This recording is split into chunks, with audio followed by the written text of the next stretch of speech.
Oh, hello and welcome to another edition of Indiepocalypse Radio. I am once again your host, Andrew, saying that I'm live on roughly 18 different platforms and going, why don't some of these platforms let me quote post?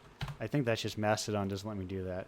So I have to type it again and then say live. It's annoying.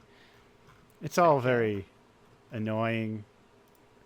Anyway, I have to boost and then reboost. And anyway, I'm Andrew. I'm your host of Indiepocalypse Radio, the creator of Indiepocalypse, which is, of course, that monthly anthology of. I think I call it alternative. I'm leaning towards underground. I'm moving towards underground and non-commercial, and this kind of like. Underground. There's so many. Underground. There are so many words that don't make sense. It's just impossible to describe indie games. Yes. Listen, I like Underground. Underground is cool. It makes me sound like I'm a criminal. Right. It makes me sound like the kind of I added I have a running YouTube playlist of the music I play on the show, and I added a song from last week that has one YouTube view, a solitary view, and I'm like, yes. I'm looking. Indiepocalypse is like the home of games like that. I hope, and I mean that complimentary. Hell yeah. But you've heard some work. You've heard some voices. My name's Andrew. I don't know if I said that. I don't remember. Also nice to tell my guests, because sometimes my guests don't know who my name is. They're like, do I call you Pizza? And I'm like, no way in hell. Hey, listen, I know your name is Andrew, but can I call you Pizza? Because I think no way in hell. That voice you heard is you may remember from issue 22 of Indiepocalypse, a mere 11 months ago. No, sorry, 21 months ago. Oh my god! Oh no, that was the last game I put out. Listen. We'll get to that in a second. That game is Gloom Reducer. It's Chloe Taylor. Chloe, how are you doing today? I am doing very good. Hi. Hello. Hi. Welcome me. Hello. Welcome to you. I saw there was a post going around. Someone had just released a game. I think it was Venba.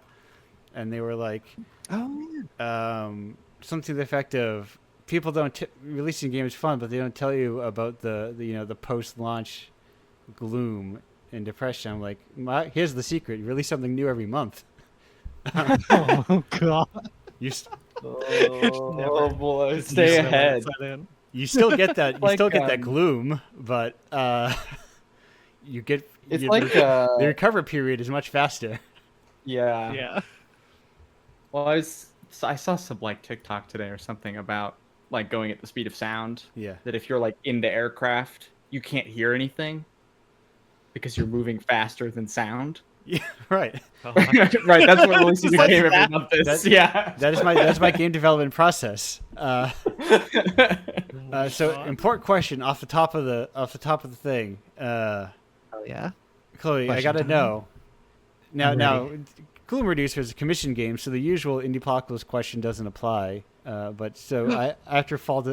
sub question is: before I contacted you, did you know what Indiepocalypse was? Actually, I will say that I did know it existed because I kept seeing you on Twitter, because I follow, or used to follow before I stopped looking at my timeline, a lot of very cool, very hip, awesome, radical, with it game developers, and they were boosting it and being like, hey, look at this thing, and I'll be like, oh, that looks pretty cool. But I never figured that one day Andrew would ping me out of the blue and say, hey, what's up?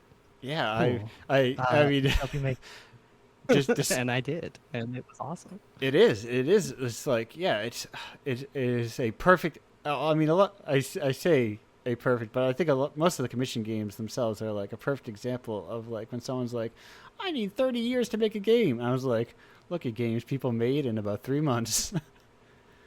Yeah, seriously, it's a really refreshing way to look at just game development, because it is like that sometimes. It can just be make it I like to really think of it as because I am still but used to be more so a musician. Like it used to be Yeah. my main thing to make music. And so when I make like a small game like that, to me, it's the process is like I'm just like making an album, you know. Like it Right. feels like I'm just like sitting down, taking a month or two, and just like putting together some songs and jamming them together and being like, oh, here's the thing, and that game can just be that, and I think it's awesome. I don't Yeah. know. I'm trying to do that more, but Yeah. sadly, No, I I, think it is a I've lot fallen of prey to the scope creep on quite a few projects between now and then. right, right, So, and the if you also want to get paid for your game, usually uh, yeah, there is a that certain definitely helps. expectation of length. You know.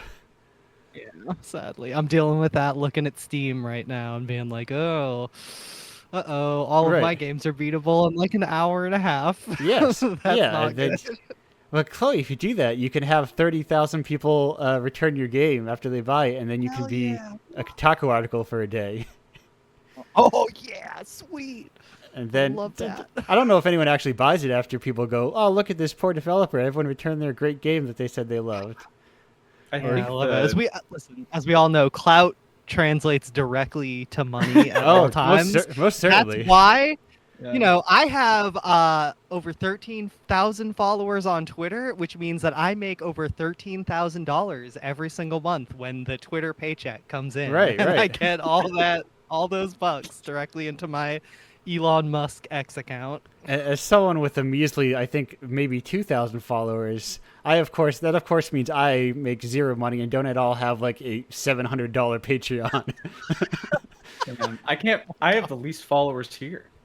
'Cause I have like Listen, you just got over 1,000. you gotta start tweeting about Bridget from Guilty Gear. That's my Yeah. secret.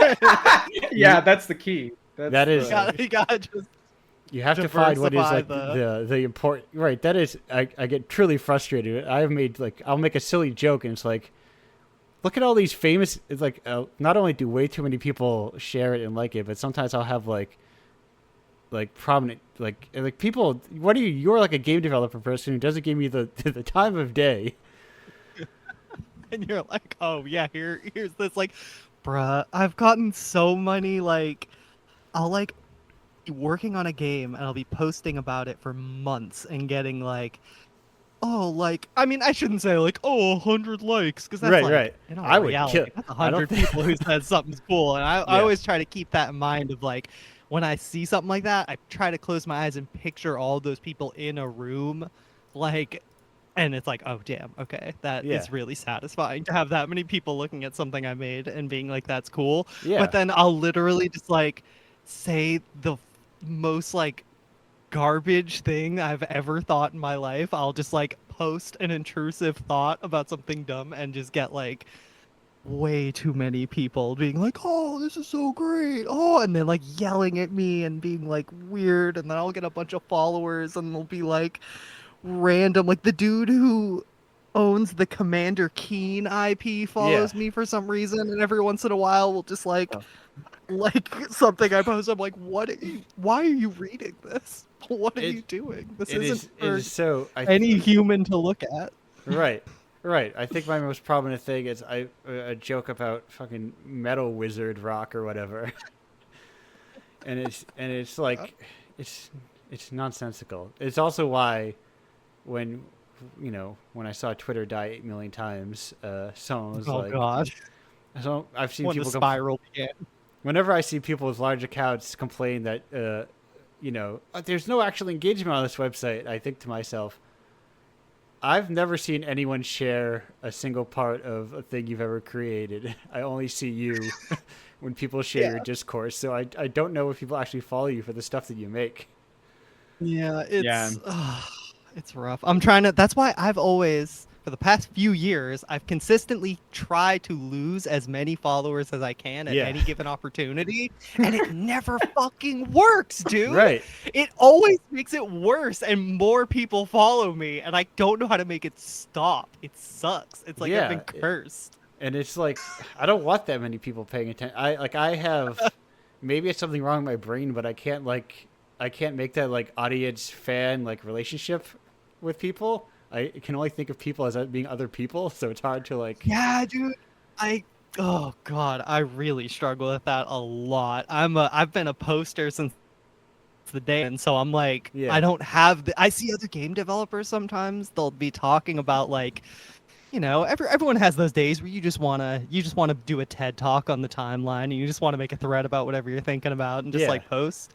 And I always see other like people at my exact like Z tier to like developer level, like with a couple like 10, 12,000 followers, and they'll be posting these things about like, it's very important that you have to manage your brand, and you have to make sure that your all online is performative, and everyone is you don't really know the person, you don't know me based on my post. And I'm sitting here like, I don't know, bro, I'm just talking to people. This is Yeah. just how I'm just using the internet like I've been since I was like 12. Like, Right, I don't right. really understand this separation, which is, I mean, it's probably healthy to understand that separation, because I've definitely had some let's say incidents in my email inbox where maybe some people blur the lines a little, but at the Yeah, same yeah. time, it is like, I don't know. I get DMs from people all the time just being like, "Hey, what's up?" And I'm just like, "Hey, what's up? How you doing?" Right, right. I don't know. What's up? I'm glad you like my games. Like,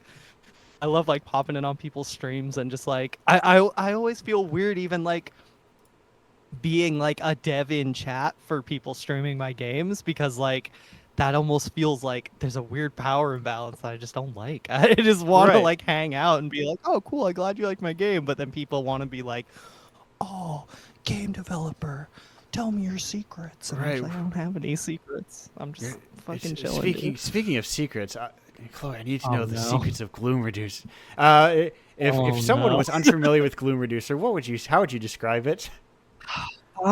Okay. Here's my elevator pitch for the Yes. video game Gloom Reducer Okay, in I'm the a video game Indiepocalypse executive. scene. I'm gonna buy. Okay. All right. What if you were uh what if you were playing Legend of Zelda on the game? Okay, so picture yourself. Yes. You're Okay. 12 years old. Yes. Backseat of your guardian's car, Okay. and you're driving on the interstate, Yep. and you have the flu, and you are you think you're dying, but you're like 12 years old, so you're Yes. just like exaggerating, and you're like hallucinating. But because you're 12 years old, all your hallucinations are just like stuff you saw in cartoons that don't Mhm. make any sense and like weird you out.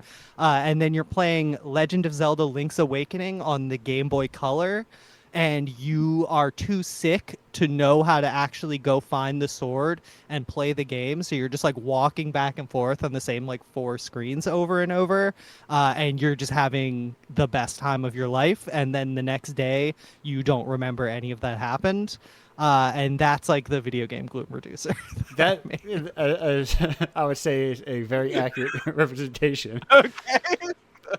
Uh, Listen, I planned that all out. Obviously, I have that written down. I hope I didn't mess up any of the words on my script. No, don't worry. That's why I don't have cameras on the show, so I don't force people to expose reveal them, themselves reading no. off their teleprompter. And so people don't have to do that streamer smile that drives me insane. That God. I'm not talking, so I have to politely smile the entire time. Well, rest assured, I am politely smiling, but it's just for me and Okay, myself. good. No, I occasionally point to my webcam that is not turned on, or even plugged in. Well, see, I'm actually holding, because I'm using my nice microphone Yeah. that doesn't have a mic stand, I'm holding my mic in my hand, so I feel like I'm doing a stand-up comedy set right now. So. Oh, I would love to if I had like one of those nice stick mics and I could walk around. Just, one of the I do a yearly pledge drive, and one of these years, if I could, I would love to have it be an actual show, but Oh my God. that requires getting people in a room and having production. Yeah, which It's also 6 hours unfortunately long. is. Yeah. See, oh my God. And I am not. Oh, no, sorry, it's 8 hours long. It's a Oh. work Oh, day's okay. worth. Okay. It's 9 to Oh 5. my God. Oh, what? Wait. Okay, we're gonna pass over that. You said a workday is 8 hours long, and I'm just Yeah. not gonna. Well, I mean that's me. I work at a regular job. I clock in and I clock out, and I take a lunch in the Fair middle enough. of it. it's a relaxing life to live, sort of, to have a separate thing. Sort of. Yeah. I mean, it definitely is. It makes making games can be hard when it's kind of the only thing that Right. you do all day. It gets it's a little I don't know. They're existential, let's say. Yeah, That's a good word for it. there's a bit of relief to the fact that it's like, if nobody bought this thing being Indiepocalypse, it could still exist. Yeah, for sure. That's where God, I'm trying to get there. I'm like I can't go into detail because I'm Right. on I'm on some NDA type beat, Yes. but I've been like actually doing work recently in like game dev stuff, and so it's like really nice to have that like, oh, I can just like do something else for this day and not feel like I'm like under that gun of like I have to be productive.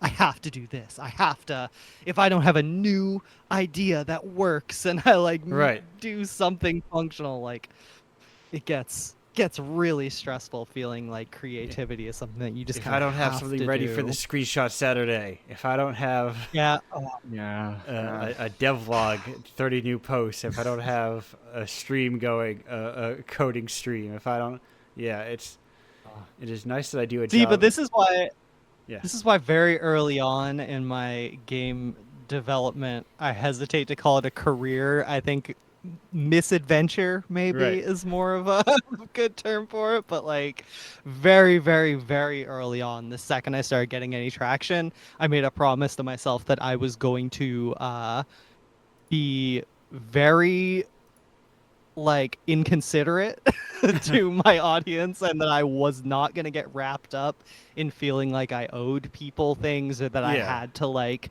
I have to do this on this day, and if I do this then I have to do this and making it this whole big pressure thing. And like I feel anyone who's been shout out to anyone who has been following me for all these years, who's listening to this, who knows what it means when I say I'm going to release something on a certain date, or that a project is almost finished. Yeah. You all know what's up. Like I would love if I could say those things and feel like they're real ever, but I just know at this point that like, it's going to happen, and I'd rather be a developer that's just honest about the fact that like, shit's gonna happen, and Right. I'm not gonna sit out here and be like, oh, I messed up my planned release date. I'm gonna put up a 30-page twit longer apology to everybody that nobody remembers in a week and a half. It's like, because realistically, like, I don't know, all y'all got stuff that you're doing. You got other games to play. You're not like, I hope nobody is like following me to the extent that they're like, I can't believe it. I've been looking forward to Chloe's thing for the past like 8 billion years, and it's all I think about. Like, bruh, please. Right. Like Street Fighter 6. I hope we can all play Street Fighter 6. We can all relax. It's good. The games will come out when they come out. I'm not gonna beat myself up, and you don't have to beat yourselves up either. I think we should all be in a space where we can just say whatever we want online and recognize that it's just posting. Yeah, it's just like, sometimes it's too people are a little like it's too much stakes. I think people also need to realize sometimes you can say something stupid online and be like, "Whoops, I said something stupid online." Yeah, oops, sorry. Like I really hope. Listen, I haven't dug through the archives, and I did only transition a few years ago, and I used to be pretty goofy, so I'm sure I've said some whack shit online, but I think I've done pretty good in terms of not just like when I do say something that is like just not correct or is just like weird, or I didn't think about something, like it's okay to just be like, oh, oops, I wasn't thinking about it that way. Right. My bad. Having an off-the-cuff and thought, and you're like, I hadn't considered these possibilities. And like, oh. Especially when I was going through my initial, like I said, trying to get as many people to unfollow me as possible without just like being a bad person. And part Yeah. of that was just like, let me just post about just radical trans all day and just try to convert all of my followers and just have a bunch of people in my DMs just yelling at me and shit. And like, No, the sadly, it secret did is not work out. it's probably just you're probably just exchanging them at that point. Yeah, like, well, it was cool because I feel like it's a constant whiplash because I'll do that and I'll get a bunch of really cool followers who are all like queer people, who are all other trans girls, who are out here just being like, yes, fuck yes, Rackle, say that shit. And Yeah. then the next day I'm just like, I got Platinum Manon in Street Fighter, fuck yes, I'm gonna tweet about this for 6 hours, and then just like instantly swap. Or I'll just start posting about like I've been using Godot recently, Yeah. and so I've been doing a ton of just like Godot posting. There's like no the forums for Godot just were down for like months until like a week ago, and so I was just every time I had a problem, I'm just on there like, hey, a bunch of the Godot developer team follow me, so I'm just gonna use my Twitter account as my personal Q&A for like my problems. But now I'm getting a ton of like just Godot developer people and just like open source programmers and just people who are just like very nice and have their kids in their fucking Twitter bios and shit. And Yeah. I'm like, damn, dude, I've what is my audience? on other platforms I have been getting plenty of gamers slash dads. Gamer slash dad is real. I mean, Right? I have a friend who is Yeah. also a gamer slash dad. So maybe just people like Yeah, we're all becoming gamer dads in the future. hell yeah. It's a doomed life for us all. Listen, I support your journey. I believe in you I've to becoming a gamer I have slash no interest in becoming a dad. Barely like being a gamer. Oh my gosh. But I do like Nah. some grilled food is good though. I have Oh my god. I have dug and built whatchamacallit, like a stone deck before. So See, this is why aren't we making more games about grilling? I feel like there's a huge demographic there yeah. that is not being captured. We need more grilling centered video games, and And we like can corner this market. and Patent gamers pending, patent pending. and gamers This we're is my not next talking thing about I'm doing. we're not talking about cheeky games where you're making fun of dads. We're talking about I'm talking about Oh, yeah, sincere grilling games. Yeah, sincerity. This is a new wave. We're done with these whack, cynical, satirical. I'm so above everything. I'm just gonna make a game it's all a joke. No, we're making sincere games for dads. We're making sincere games for moms. We're making sincere games for everybody. There is like And that's even the if game. you're like even if you like bad stuff, quote unquote, you have to show your sincere love of bad art too. Yeah. It just gets to irony is so tiring. It's exhausting. It's 2023. We've been doing that on like I feel like since like the mid 2010s. Yeah. It's just been nothing but just disconnection and irony and just like everything is just we can't just enjoy things, especially in games, like because games are always a few years behind the actual like culture of like Right. cool people. Like I don't know, I'm not cool, so No, I could fine. say from my own inside perspective that I'm way years behind on anything that's like actually cool in the culture. And so And that's like that's the games secret to the games are culture. always like that, you know. And the culture has moved on from irony at this point. Everyone Yeah. else is on, they're just living sincere, they're just out here doing their thing, and we need to follow that wave. We need to find our bliss. We need to make games that are just good and that we just like, and it's okay to just like a thing. You don't Yeah. have to justify it.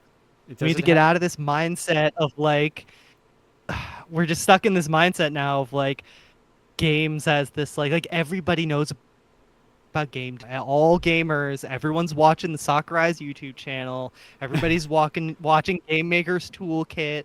Everyone is watching Unity tutorials and then not having Unity installed on their computer. Like the gaming culture is so about like quality and so about like making a good great game, but then Yeah. like you're also getting, because of that, this really great underground, I'm gonna not be able to stop saying underground now Yeah. because you said that earlier. Well, like, I've great I've had a hard underground time style getting of, away like, from it too. So it's a cool term. but it's like, just liking what you like and being able to be like, I'm just gonna make a game that plays like King's Field 4 Yes. and not apologize for it and not have to be like, oh, because I feel like we're in a trap right now where we're doing that, but then so much of it is still couched in like capital N nostalgia, Yeah. where like it can't just be, oh, I'm making lo-fi graphics because it looks cool and it's just nice and it just like you can do cool stuff with it and it looks interesting. Yeah. It always has to be couched in like,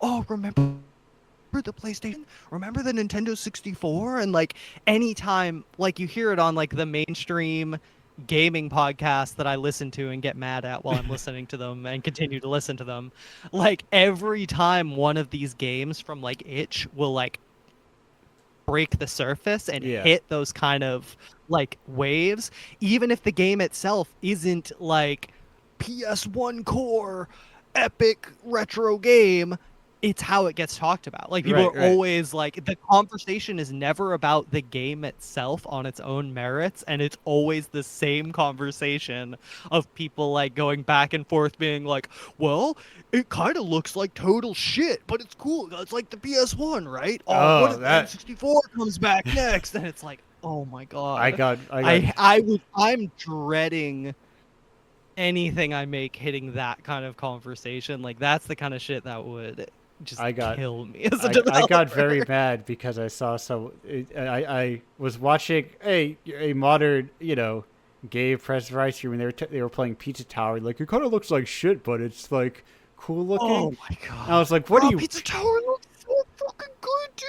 It's like Pizza Tower looks incredible. The amount of talent that went into that game's art. Yeah. That like to see people be like, oh, I made an MS Paint, lol, ha ha ha. It's like, you couldn't do this if you got locked in a room for 6 years with like the threat of death that you had to make this game. You couldn't even get close. Like the talent is, it's like the dedication, not even because talent is like implies, right. oh, you're just talented, it must be easy for you. Like they worked so hard on that game. Yeah, and there is so much like little bits of like personality in like its UI that like 300-person teams wish they had. They literally put love into it. Like you can tell they were making something that they wanted to play, and that's the difference. Is like so many other games that get made, especially not to be the AAA hater, but so many AAA games are just made to make money. They exist to get you to buy and play them, not because and like at some point the original pitch, somebody had a dream game and they were like, oh, I want to make this game, but like that's just not. It just don't work that way unless you're like established and you have that like blank check type From Software energy where you accidentally make like the biggest game, right? And then you just keep making the games that you like to make, but you just exactly, because they've been making the same games for like 20, 30 years. They just happen to be popular now. Yeah, and the secret, like everyone is always trying to be like, well, how do you make a game that good? Like, what's the secret? And the secret is that you just let people make the games they want to make. Right. Really, like give people money, and don't tell them how to do their job.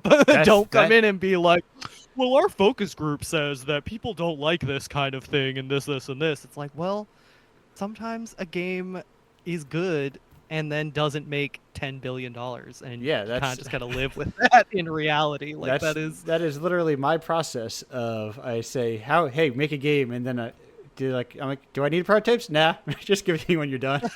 That's it. Yeah, seriously. Like, listen, working with you was a literal dream in terms of like that process. Like that was so I would not have been able to make that game. And like I'll be real, to take down my cool acerbic podcast personality right now. Like I'm really, really, really proud of Gloom Reducer as like a piece, as like an art that came out of my brain, and rightfully that so. I'm not. Yeah, and like thank you.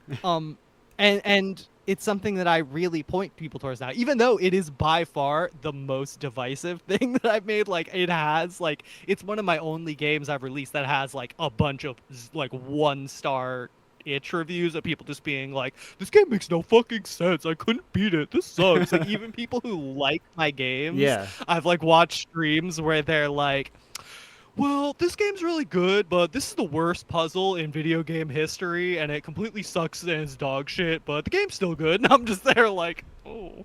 But I mean, it's Yeah. cool to me because like it's something I got to make with zero thought for whether anybody was gonna like it. Really. yeah. Like, it was something where even my other games when I made them, I still like, and I'm still like, I don't want to paint myself as some like epic, disconnected, like, I just make my art and nobody understands. Like, I'm a gamer first and foremost. Yeah. Like, I think people who do follow me for posting about Guilty Gear and Street Fighter 6 and FromSoft and shit, they understand that I'm not out here not playing games. So I want to make games that are cool. Like, I just have a different, to me, I don't think what I like in a game is just weird shit. Like, I like Yeah, yeah. games that make me frustrated. I like games that like make me feel emotions other than like powerful and other than just like wasted. Like, so I've fallen out of the phase in my life where I play games just to like kill 4 hours at the end of the night. You know what I mean? You Like, actually want something from it, you know? yeah, like but- if it's like I'm not gonna watch a movie to just like waste 2 hours. I'll Right. get bored and be like, this fucking sucks. I'm gonna do something else. Like, I'm not gonna listen to music to kill time. And so like games to me are just another opportunity to feel stuff and to see someone else's brain. Like Perfect. you know, it's very, yeah, it's like novelistic, you know, like a novel. If you think of like a novel Yeah. as like a simulation of somebody else's thoughts, like you're just like replacing your brain with someone else's brain as you read their words and think them in your head, and it's this beautiful, like, intangible process that Yeah. is so like inherently artistic, and games are that too. But we have been taught, especially because they're such a young medium, Yeah. like there is perspective there of like somebody made this. It is just that's like, oh, this is a product that exists. Yeah, this is that a piece of Yeah, content that a company made. we're so used to games not talking to people because they are just like made as a product that Yeah. when you, even when people go back to these older games, like when games were first popping off, there were these types of games on actual platforms. There were like Nintendo games doing this shit. There are PlayStation games Yeah, that there's- were like had this real push of like a perspective and like feelings and like not just trying to do this like I don't Right. know. You got me spicy. Damn, this No, is my and you- and first. you- this And is my the fun first part is thought, you get like, you also get so many, like you mentioned, like Game Maker tool and like just like, you know, basically YouTube, good game design YouTube or whatever, and like you can you Hey, play- hey! Shout out to Game Maker's Toolkit. I don't want shit talk. I did learn a lot from watching the Zelda Yeah, Boss Keys series. That shit was dope. I'm bad at level design, so I do need some help. yeah, but it- yeah, in there general, is a trap sometimes you can, but you of like, oh, this is the proper things, but like if you play older games too, you can see like 8 different people making a Zelda 2 style game. You know, there's all these people making. Like that is just one game of many of that style of these like side-scrolling RPGs, and like there's so much stuff being made. But speaking of stuff, Chloe, we're actually at the end of our segment here. It just No. it breezes by so quick. I know. You just want me to complain for the whole time. No, but Damn no, it, you- I was gonna be cool and charming and have it everyone was. think I was so There's nice. there's a fine line between complaining and explaining your point, and you are explaining a point. Okay, fine. But I have one question before we go. A crucially important game design Yes. related question. Chloe, Yes. do you have a favorite Toho Do I? character? You're gonna get me fucking canceled. Uh I have not played a single Toho game in my entire life. oh. No, that's okay. That's why it's a do. That's why the question is a do, not what is. Listen, dude, I am a trans lesbian. Listen, I know. And I have not played Toho. I know. They're gonna draw me and quarter me in the public square. Chloe, after this is a safe Okay. space. You're not the first one. I'm. It happens sometimes. You said it's a newer lifestyle. You've been around for a long time with Toho, but there's still time to learn about it. To learn all about Reimu and Marissa Listen, I play. and the one I play and the one in the hard, bucket. masculine chucks. I play Gradius and. Oh fuck! I play I Ikaruga. I play fucking- Akai Yeah, I Katana. play Icarus. Akai Katana has a guy on the cover, I think. But anyway, Listen, I only play Parodius. because the ladies in there are hot. My favorite Toho is the penguin from Parodius on the Super. And that's a honorary Toho. Awesome. That said, we're gonna go on break and we'll be back with our next guest. Where's my? There you are. I was like, where's Fubar go? I found it. We'll be back in like 2 minutes and 58 seconds. Until then, goodbye.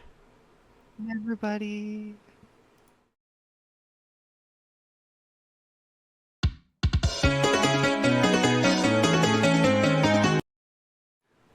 Hello and welcome back to Indiepocalypse Radio. That was the aforementioned, not aforementioned, but after alluded to Zune with Nostalgic Blood of the East, tilde Old World. I may or may not at some point have downloaded all like 19 Toho albums and listened to them sometimes. It's got great music on it. It's a cool. 2023 has been Andrew's year of getting into Toho, and it's a good year indeed. But speaking of getting into games, we have someone who occasionally have people who write about games and talk about games on the show. For a long time, I didn't because I was in my own head where I was like, I would be like cheating if I got people to like me, and then like now they'll cover my stuff. But now that Game Press is long put Indiepocalypse in the rear view, I can start inviting people on the show. So you may know from her site. Is it Grace of the Machine, right? Yes, got it. Yes, Grace of the Machine. GraceOfTheMachine.com. Get that .com. I love it. Grace Benfeld. Grace, how are you doing today? I'm pretty good. It's my brother's birthday today. Well, That's happy what I'm gonna go birthday over to this your birthday. brother. Yeah, he Happy rules. birthday to your brother. So yeah, I don't know. I'm also on pace to. I wrote for Waypoint a couple times. I was briefly at a site called GamePer, and Is that a talk about website that still? time. It is still. It changed names while I was there, and they changed it back after I left because the traffic tanked. It was a very Okay. well-run website that everyone working there had a great time, and that's why I left after 5 months of working there, was because it was doing so well. Yes, of course. I have. I have seen plenty of what's it called? Game sites come and go, and they so go it's more like- than often than come lately. Yes, yeah. And yeah, I mean, I've been around. I've written for like Uppercut and things like that. Yeah, that is the kind of like that freelancer life where he's like, I write for anyone who will pay me money. Yes, basically, yeah. But not like, but more than $20 for a 50,000 word article, of course, probably. Yes. Yeah. I've been pretty fortunate in that the only times I have been paid, I think, I mean, there's sort of I think games writing generally is kind of pitched down in terms of like payment. But that kind of as a foreground, it's like I've only been paid not very much money when I've been like writing for a site that could not pay me very much. Right. And it was like, I'm happy to do this. And it's nice that I get money, but I don't have to. You know? There is like, as someone who works intimately in that, I don't have a lot of money to give you space. Yes. Yeah, absolutely. There is like, I think there's sometimes like, oh yes, I would like to just be a collaborator that happens to get paid in this space then. Yeah, well, I think it is valuable. like I mean, maybe it's kind of fucked up because it's like money is not the same thing as value, Yeah. right? But it is like when you're like, I am going to pay you. I think it is kind of an expression of like, I care about your work, and I want to, you know, give you something and be like, yeah. And so it's nice, Yeah. you know. Yeah. Thank yous It's are good. It's good work to be doing. Yeah. thank yous are nice, but thank yous can't buy pizzas. So Yes. Yeah.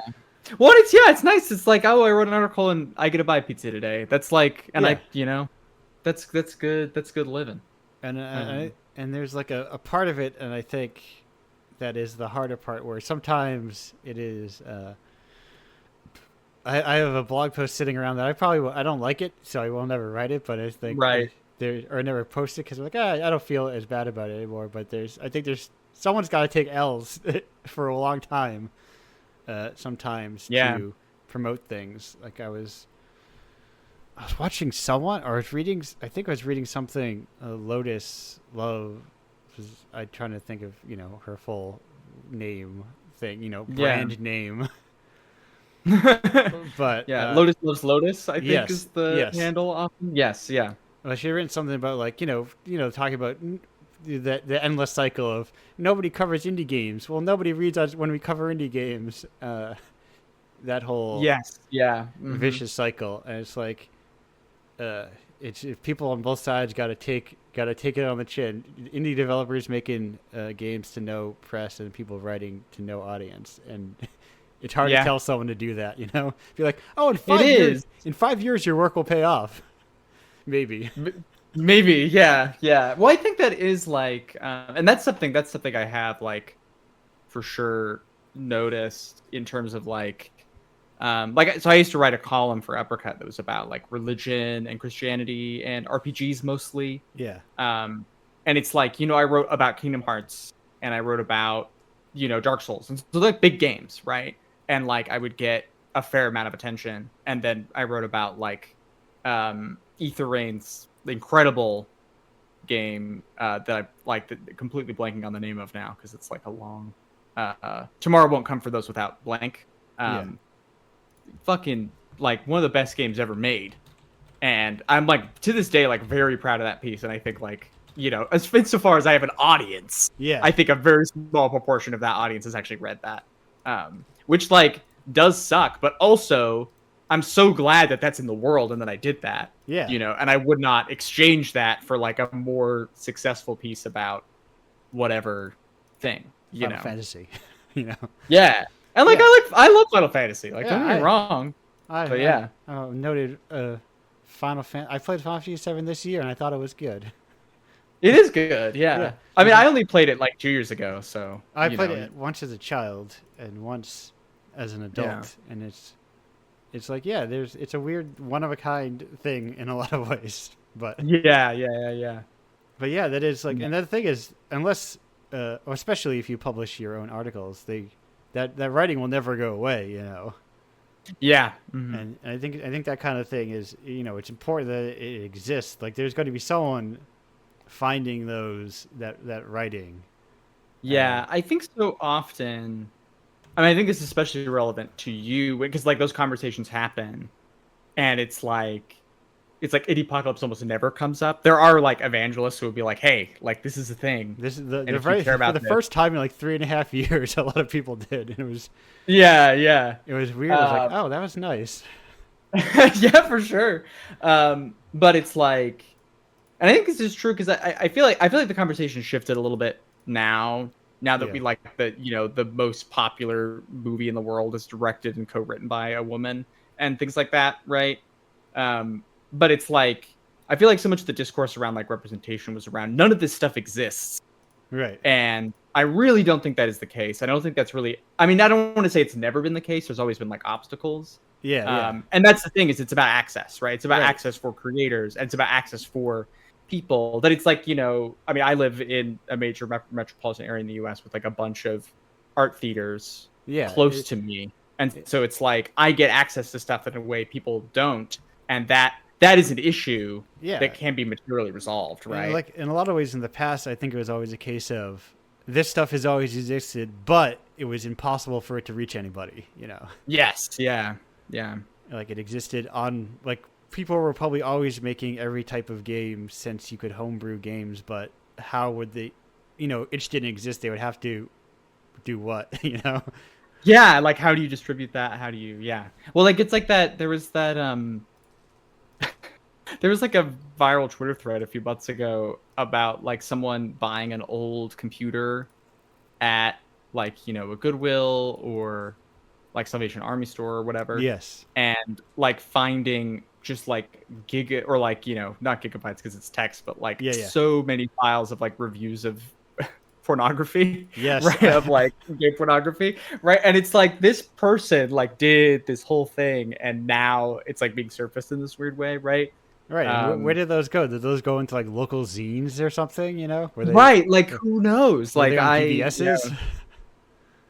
Right. And so it's just I think so much of this stuff is like and I think it's tough because it does require like material investment, right? Like it's not just a matter. And I think also crucially, like it's not just a matter of consumption, that it's like, oh, if I am conscious as a consumer, then I can like play the right things and then move on. It's like a broader thing involved with all that. And it's always like it's very tricky. The internal problem of like I want to try something, but I don't want to be the person who can't talk to anybody.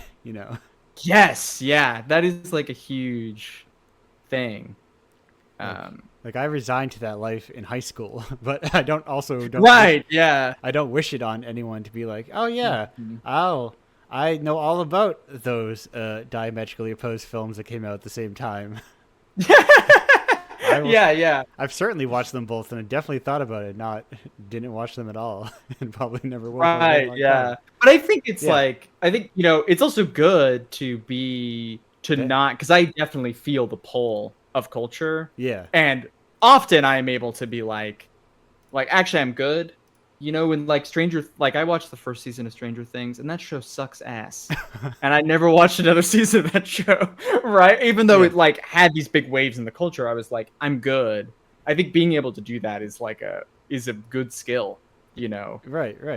Or to not exclusively do that. Yes.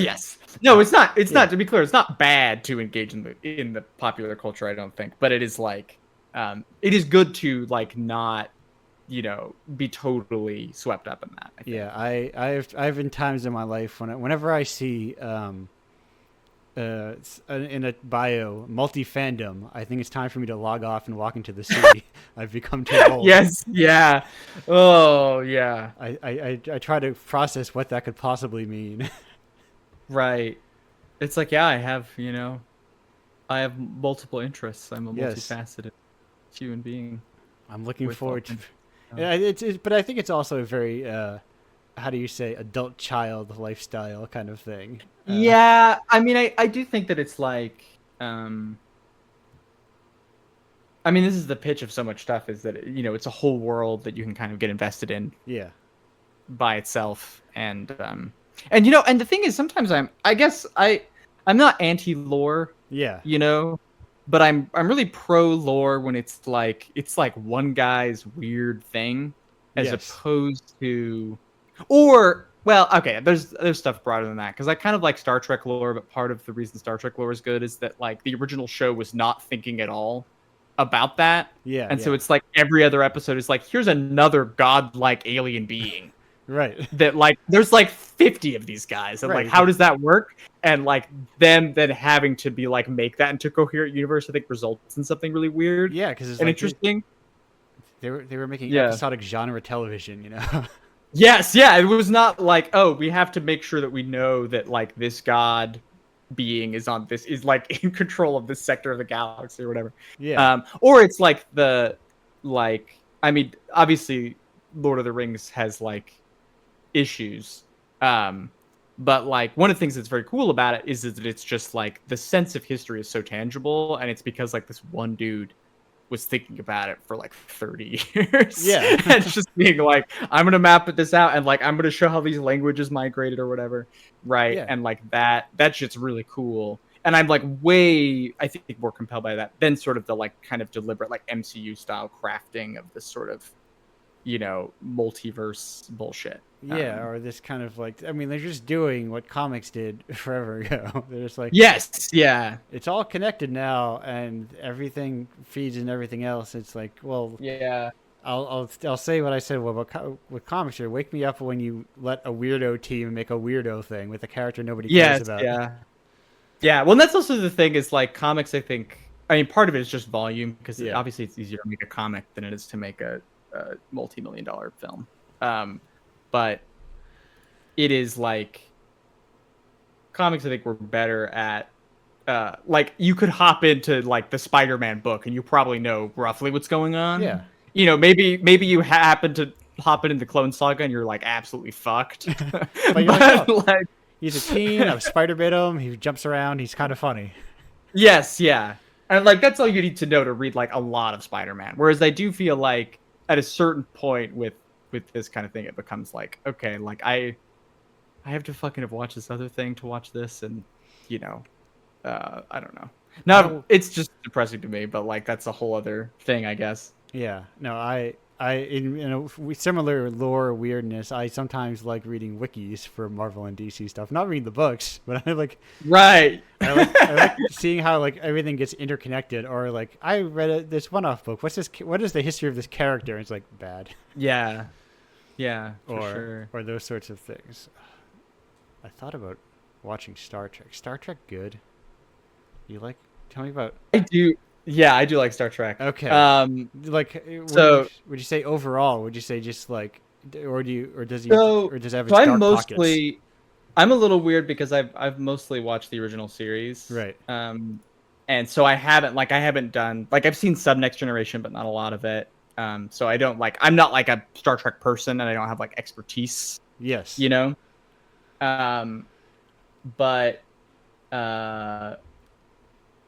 But I the thing about the original Star Trek is like it's always fun. It's often terrible. Okay. That's. And then sometimes it's so good. It's like the best TV episode you've ever seen. Like every like 10 episodes you're like, "What the fuck? This was great."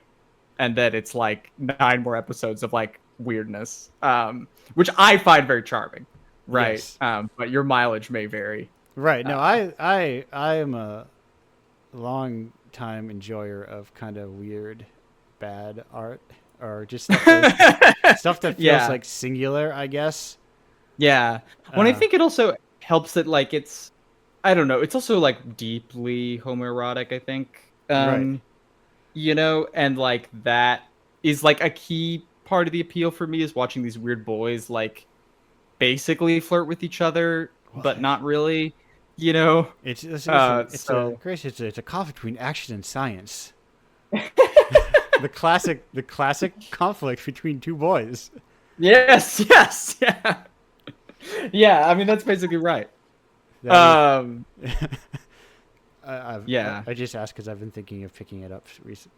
I've also done a thing where it's like I don't watch streamers anymore. I just buy things that have Blu-rays and I watch those. Oh yeah, sure. I mean, hell yeah. Because I also really like commentary. So. Oh yeah, I really want. I feel very weird because I think I do have hyperfixations, but for whatever reason, I tend to like flit from thing to thing. Yeah. A lot, especially with games where it's like I'm just interested in a lot of different stuff, and so I don't really like, let's talk about like I guess I'm a kind of a Souls person, but I'm really like I guess I'm a narrative games person. Like that's sort of what I'm interested in. But like I play all kinds of different things, and there's genres I have trouble with. Like I don't play a lot of strategy, especially like sports and racing. It's just like a space that I don't know, and I feel like I can't quite tap into. So you wouldn't be able to snag that sports and racing editor. No, no, I would not. Do they still have sports and racing editors? Yes, I think they do. I think IGN probably has one. I'm trying to remember. I have worked with people like when I was at outlets where it's like they basically just wrote about the sports games. So they're out there. Yeah, because I remember growing up, it was such a specific kind of like because it is like a specific yet massive subgenre or like genre of games. Yeah. that, No, like- and I really would like to play like PS1 era Ridge Racer and like shit like that, yeah, right? Where it's like part of what I just think those games are gorgeous. They're so beautiful. yeah, And so it's like that's what's the appeal to me, less than like I really want to do a cool race or whatever. It's like I just want to like vibe. And there's lots of racing games I think could fill that need. It's just like I just haven't quite like tapped into that world, you know. yeah, yeah. I think it's something. I think people. And this is the reason that aesthetic is coming back is that the lo-fi aesthetic still looks good largely. You know, Yeah, yeah, it really does. And I think that like like I think. oh, go ahead. Sorry. No, I was saying just because of the screenshot I have up next to me, I was gonna as I have a thing of Valkyrie profile on my second monitor. I was saying, Oh yeah. the especially like that pixel graphic in that PS1 Dreamcast era where people were basically at the top of their game Oh yeah. after so It's long. like it's I think uh yeah, it's like one of the things that I think is I mean, and this is something Chloe was talking about Yeah, a little bit in her segment, but like the way that there's like simultaneously there's like this hyper nostalgia and it's like everything's like, oh, it's like the PS1 or whatever. But also that stuff is like constantly denigrated and Yes. like I wrote a thing for GameSpot like a year and a half ago about Metroid, and kind of like write about it. I mean, I kind of write about it. It's like, oh, it's kind of like, and again, this is like I have not played games that are like Metroid 1 and Yeah. 2. Like those are like weird, especially even though there's like an entire genre that's named after these games. It's like those two things are like really singular to me, and that doesn't mean they're not out there. And there is stuff like there's Outlast, and there's like there's other stuff that I talk about, but like and basically I'm like, oh yeah, Metroid is like it's this big image, and it's like this whole world that kind of like slowly becomes metal. Like the further you get into it, it's like this, you know, Yeah. this metallic thing, and it has this kind of ecosystem quality to it, right? And there are people in the comments being like, it's just a game. Like, don't talk about it this way. And to me, it's like you are the people who like video games, Right. and this is how you think about it. Like it's like weird that because there was so much consternation about like video games are art and like this stuff, but it's like the evangelists who are so strong about that are actually like the most denigrating to the medium and the least believing in its artistic capabilities. Right. Right. It's It's so like such a frustrating thing. as like probably someone who's in that weird video game or art kind of thing and you know publishes Yeah. a lot of art in video games. I also think there is art in very mainstream video games, you know. Oh, for sure. Yeah. And there's like I think people have this weird hang up. It's the ghost of Roger Ebert hangs hot hangs heavy over Yeah. games.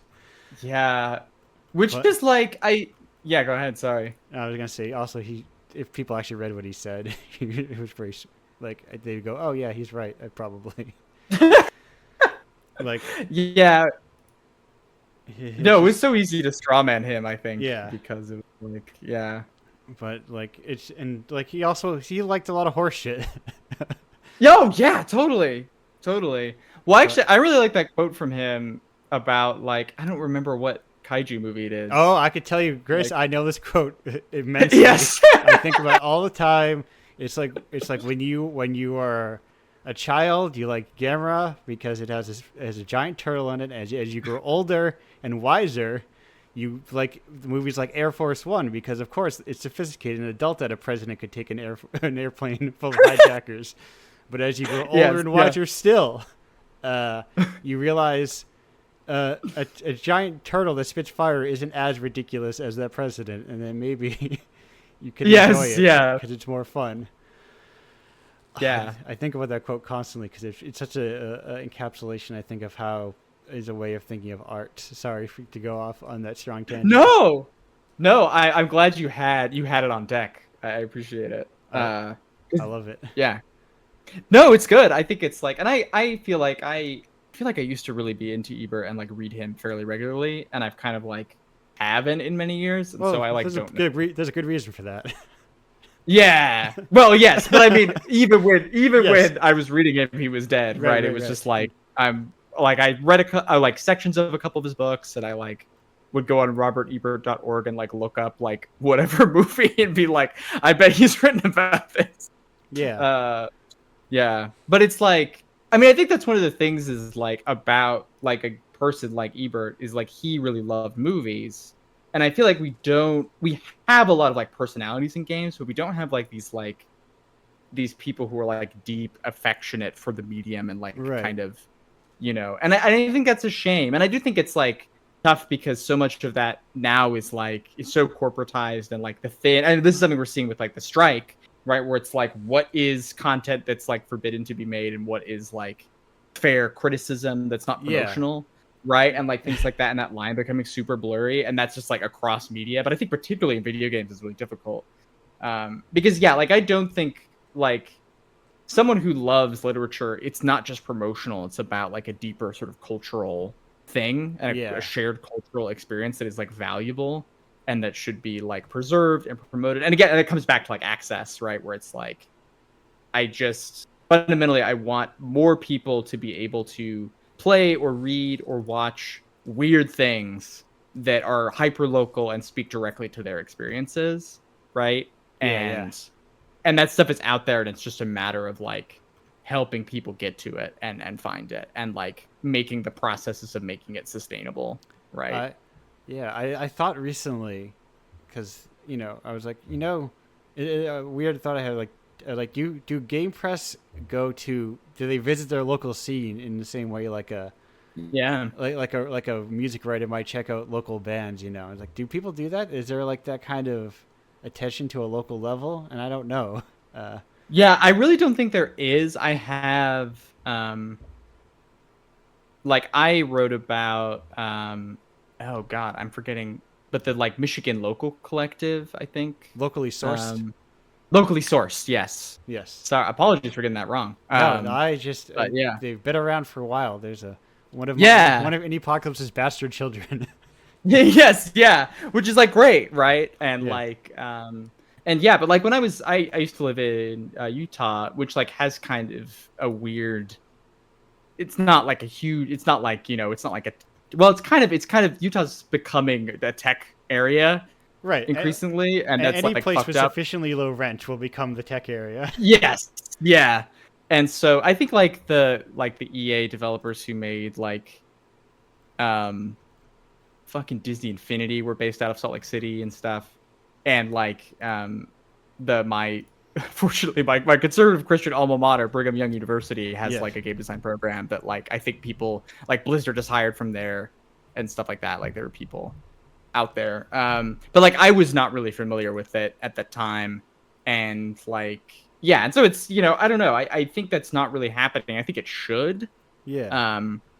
But I think it is, again, I think it is so difficult right now to like muster, even like $300 of capital for you to be able to write like a right. 2,000 word story about something. And that's like not enough money to write a 2,000 word story, right? No, But no. I don't know. yeah. I was wondering when you were like how many of those passionate like who would be passionate critics just get burned out of like the industry in general, or just like switch over to PR, right? Yeah, it's so hard, I think, to maintain like, and I'm really at that point, like, frankly, and part of it's like a lot of other stuff Yeah. in my life, but like it is, I think, really difficult to sustain that work and making consistent. And I think like it's good. I think what Chloe was talking about earlier, where it's like, fuck audience expectations, Yeah. right? And like just like make the things. And I think that's like true and good. And I definitely like struggle with feeling the pressure of like being consistent, especially like, I mean, I have a little column on my blog. It's called The Angel Looking Backward, and it's looking at stuff like the kinds of things Indiepocalypse would publish, mostly like smaller kind of unknown stuff. And I want to write that more so bad, and for whatever reason is like difficult for me to do. And part of it is just that I don't, in terms of like stuff I make money on. Yes, that's right. like the bottom of that, right? And I do make, I have a Patreon, I make money off of it, right? And I appreciate like everybody who contributes to that, and it like is a huge deal to me. But I think like to make that consistent, I would really have to be able to like invest time in it, and I think that's hard when right now I don't have another job, right? Yeah. I don't have anything else that I'm doing. But it's still like tricky. I've 3.5 years. I've 3.5. I've been trying to make a game for 3.5 years, and I have a Godot tutorial opened. Yeah, no, it's tough. It's tough shit. Yeah. But also, you have like, I mean, Indiepocalypse is such an incredible body of work at this point, right? Just in terms of like volume, like it's. Yeah, and that's where that consistency can be really valuable. I think is that it's like if I want to know, like it's tough because it's not. Indiepocalypse is not representative of everything that's going on. No, but if you wanted to get a good picture of it, you could buy 2 or 3 issues of it and have like a swath of stuff that's interesting. Yeah, right. It's why some people have said like, oh, if you made it like less, 4 times a month, you'd have like a quote unquote better version of it. I think. Yeah. But you would have like a lot less people.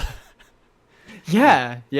And I'd be missing so much stuff that I was like, yeah, sure. I guess like the optimal version of it that has like quote unquote, that is like the best is probably, taking, you cobble together 4 different issues and you make a 10 issue super issue of the cream of the crop of, well, what is the cream? What's the cream? Right. Yeah. No, that's a real, and I think that's also something that like, a lot of people have bought like those giant itch bundles. And like, to be clear, I'm extremely pro those itch bundles. Like they have raised a lot of good money for people. This is not in any way. I am extremely mixed on those bundles.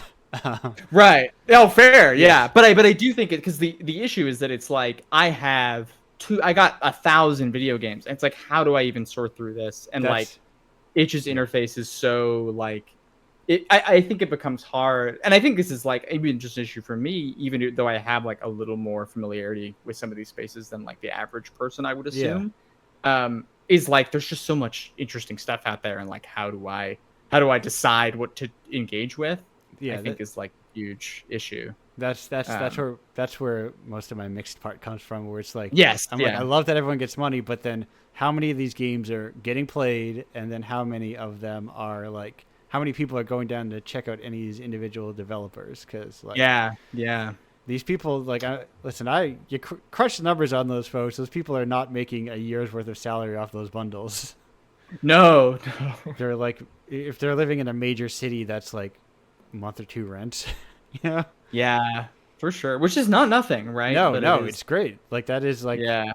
But it also, I think, creates sometimes weird expectations of like the itch game is only valuable if it's among 300 other itch games. Yes, yeah. No, I agree. I think it's a tough thing, right? I'm with you. But things don't always need to be good, and things don't always need to be strictly good or bad. They can have positive or negative qualities. Yes, yeah, absolutely. It feels like a demeaning thing to say, but sometimes if you spend too much time online, you think. People don't think that sometimes. Yeah. No, it's I think it's oh, go ahead, sorry. I was going to say, speaking of good things, unless you have finish your thought first. Oh, just like I think it's sometimes good to state the obvious. Yeah. Yeah. Sometimes it's obnoxious, but most of the time it's good to just like say the thing that's true. But speaking of good things, and now here's the thing: a lot of people consider to be a good thing. But do you have an important question for you, Grace? You've had time to prepare. Do you have a favorite Toho character? So I'm also a trans lesbian, and I also have never played a Toho game. You're lucky. Our numbers are growing. You're lucky this has such a low listenership. Where you would both be. Yeah. I would be like. Grace and Chloe, they're gone. I heard a bunch of clattering, like they've been dragged from their houses to a machine that has Toho on it. Yeah. But no, I mean, I'm interested in theory. I just haven't done it. Yeah. No, it's a giant. It's one of those huge giant worlds, Mm-hmm. that in like Higurashi, Oh yeah, God. But that said, we're gonna go on another break. Grace, thanks for being on the show with me. We're gonna be back with a whole crew after this is done. After I find, there we go. And we'll be back in like 2 minutes and 30 seconds. Bye for now.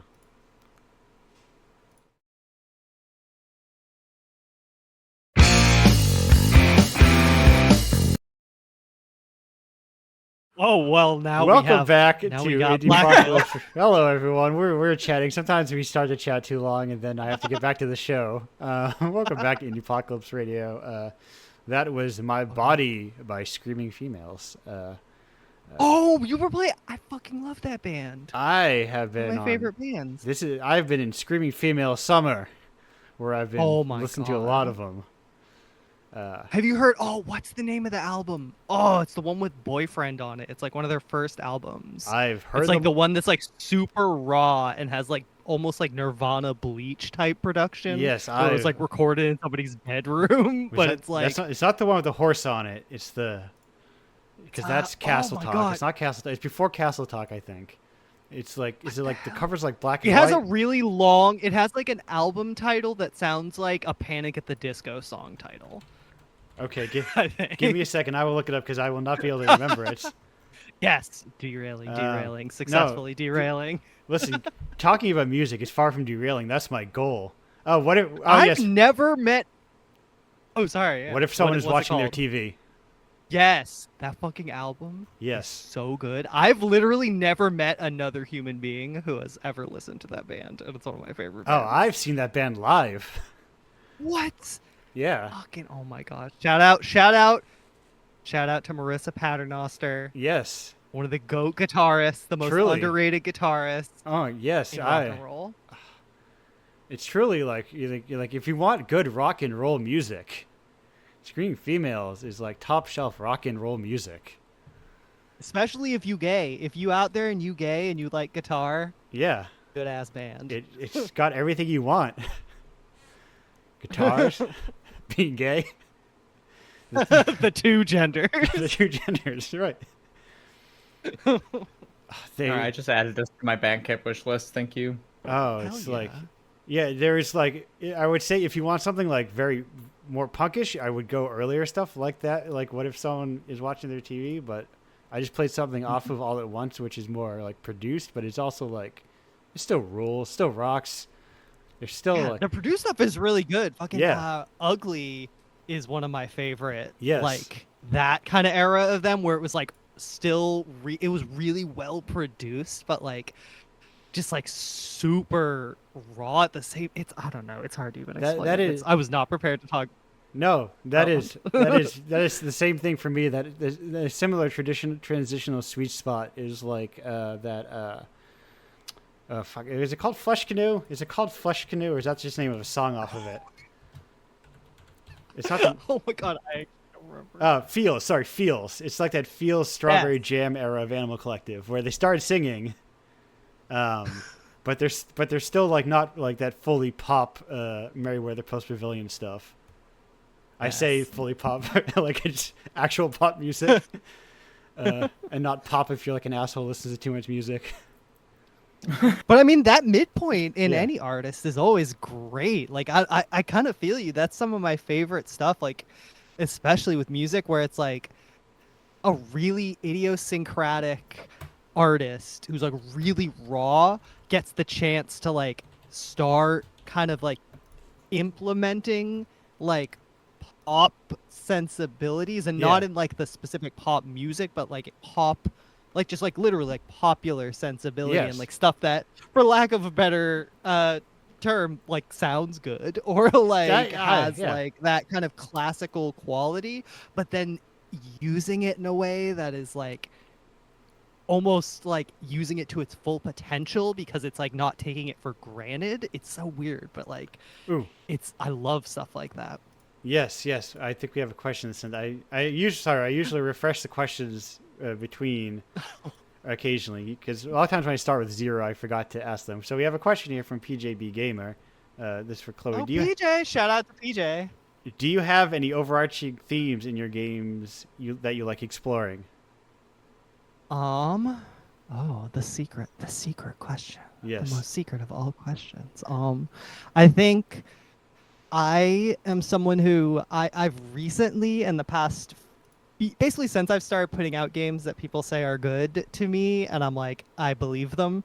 I try my best to believe them. I've gotten a little too far up my own chimney with like thinking about themes and things because I really think the best I have themes that I try to make games about, and then whenever I do make a successful piece, it always ends up being about something that I didn't know I was making a thing about, if that Yeah. kind of makes sense. Like Gloom Reducer, when I made, just to like, because I think, if anyone's listening to this, that might be their touch point for my work, but Right. my other games are pretty good.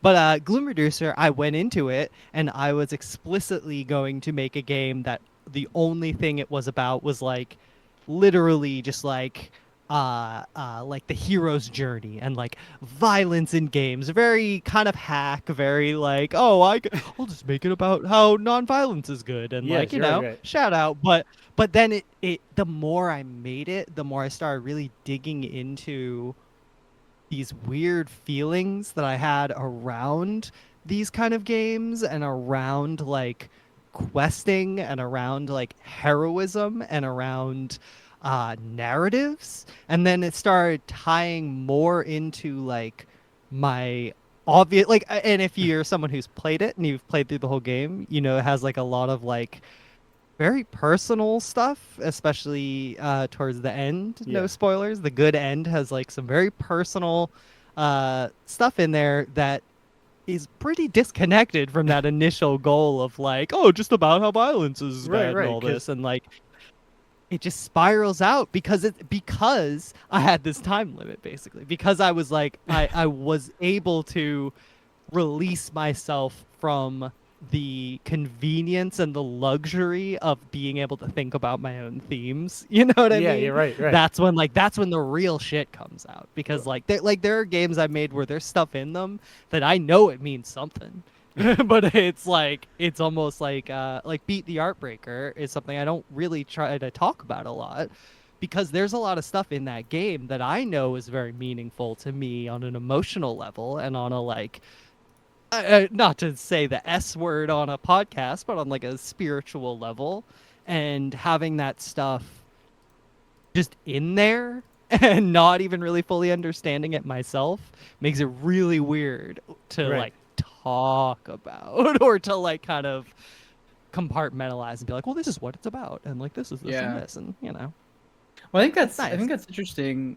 Yeah, it's really. I think it's really cool when, because I feel like this is like such a difference between our fields. Although I really want to, and I'm starting to write a little more fiction. Hell So yeah, we'll see how that goes. But like, we love to see it. because writing criticism, it's not that there's not subtext or there's not things to like dig through, but a lot of it is just on the surface, because you were just very explicitly being like, I'm making this argument and like, Yeah. here is my piece of evidence, right? And so it's like a little bit harder for stuff to like surprise me in a certain Mm. sense, right? Like going back and like thinking through things. But like but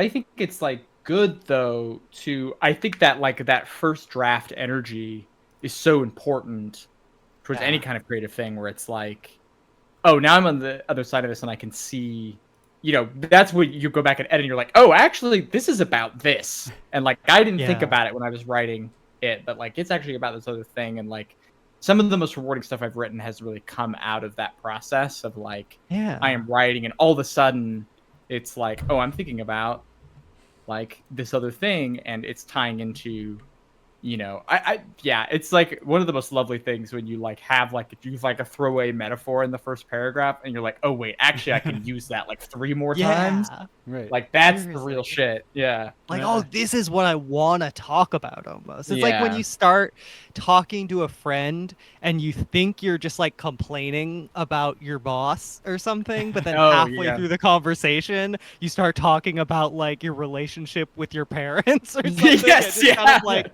turns into this whole other conversation. Yeah. You're like, oh, that's why I was actually mad at my boss this whole time. Yeah. And like, No, I I think like definitely feel like I have that experience in making games where I start Yeah. off and I'm like, this is my epic game that's about this. And then by the end of it, I like am just like, oh, I've learned something about myself.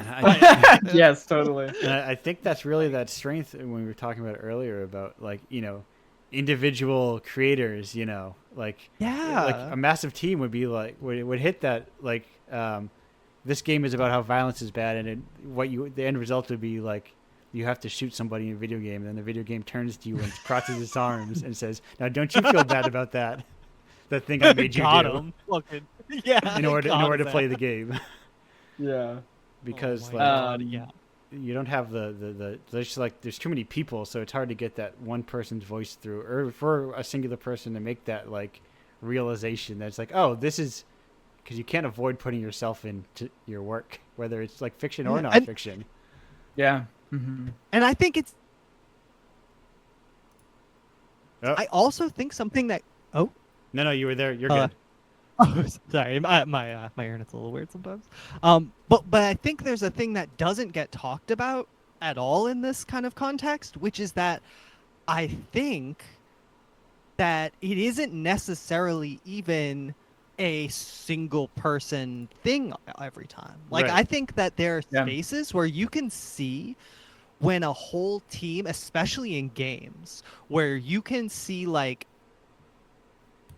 kind of real soul-based like communication of like real stuff coming out can almost come out through a team easier sometimes. Right. Because so much of it is about lack of control, and it's about like the more I'm a believer, at least for my process, that the more control I have, the harder it is for me to actually produce anything of real value to myself. You know what I mean? Like, Yeah. I feel like there's a part of my brain that knows how to make video games good consciously, and that part of my brain isn't the same part of my brain that actually has anything of value to say.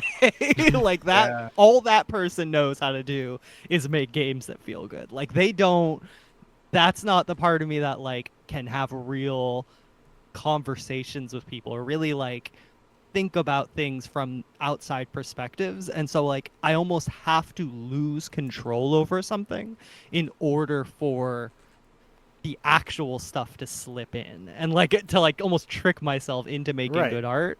And I think you can even see that with team games sometimes where like the auteur stuff can always backfire. Like the backfiring of like treating yourself as an auteur or having someone on a team who's an auteur is that like one person only has so many ideas. Like one person only has so much to say and they only have their one perspective. But like I think something like you can look at a game like to put it into the zeitgeist, you can look at something like Elden Ring, where that isn't a game that was made by one person, no matter what gamers say. It's not like Mr. Miyazaki came in and was like, here's 3,000 hours of stuff. And everyone was like, okay, he wasn't sitting cool. down at the desk and Like, programming it all himself. yeah, like that game, the development was a complete nightmare. Like all the, like, it's full of stuff that you can tell someone just put together and nobody just like had any oversight because they just needed to make as much stuff as possible. Yeah. But that's where so much of like the beautiful stuff in that game that feels like wild and it feels like untamed. It feels like stuff that like the only way it ever could have existed in a AAA game of that scale is that like someone just thought of it and nobody stopped them on the team, like because there was too much stuff to do and they couldn't afford to like cut anything out. So they were just like, all right, you came up with that weird ass thing, fuck it, it's in the game, we can't stop you. Well, there's that.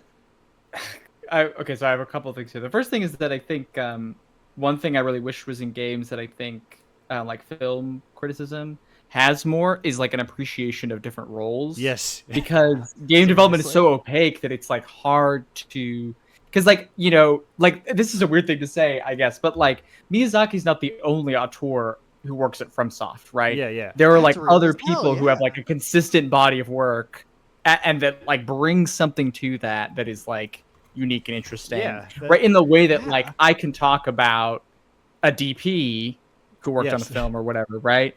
Like, and so the way, because game development is so often like kind of opaque or obscured, or people don't really seek out knowledge, like including me, right? Like I'm not like super knowledgeable, but yeah, it's impossible because there's fucking hundreds of people on these games. Yes, like, it's so really hard difficult. to keep like Yeah. Like you were saying the perfect example, because every film auteur, I bet people who know those auteurs could name all the DPs and editors and actors they Yes. constantly work Yeah. with.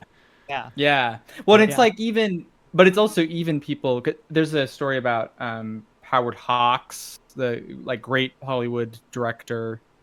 Like one of the like original auteurs, and that this is like people Kashuda Cinema was writing about. But he was like doing an adaptation of I can't remember what it's called, but there's a play, and it's originally two men, and in the auditions, his like script girl was reading aloud the lines, and he was like, what if it was a woman? Wouldn't that be more interesting? Or like, and so like his girl Friday like comes out of that moment of this like other person, right? Yeah. Like giving Yeah. something to the material that, and that just is happening all the time in any Yeah. creative thing. There is multiple people, right? Yeah, seriously. Yeah. Like, and even I think even like if I look at my own work, I'm someone who does literally everything myself. Like I do all the music, I do all the writing, the like 3 words that are in any of my games because I'm dog shit at writing. But like I do all the art, all the design, all the programming. I do literally everything.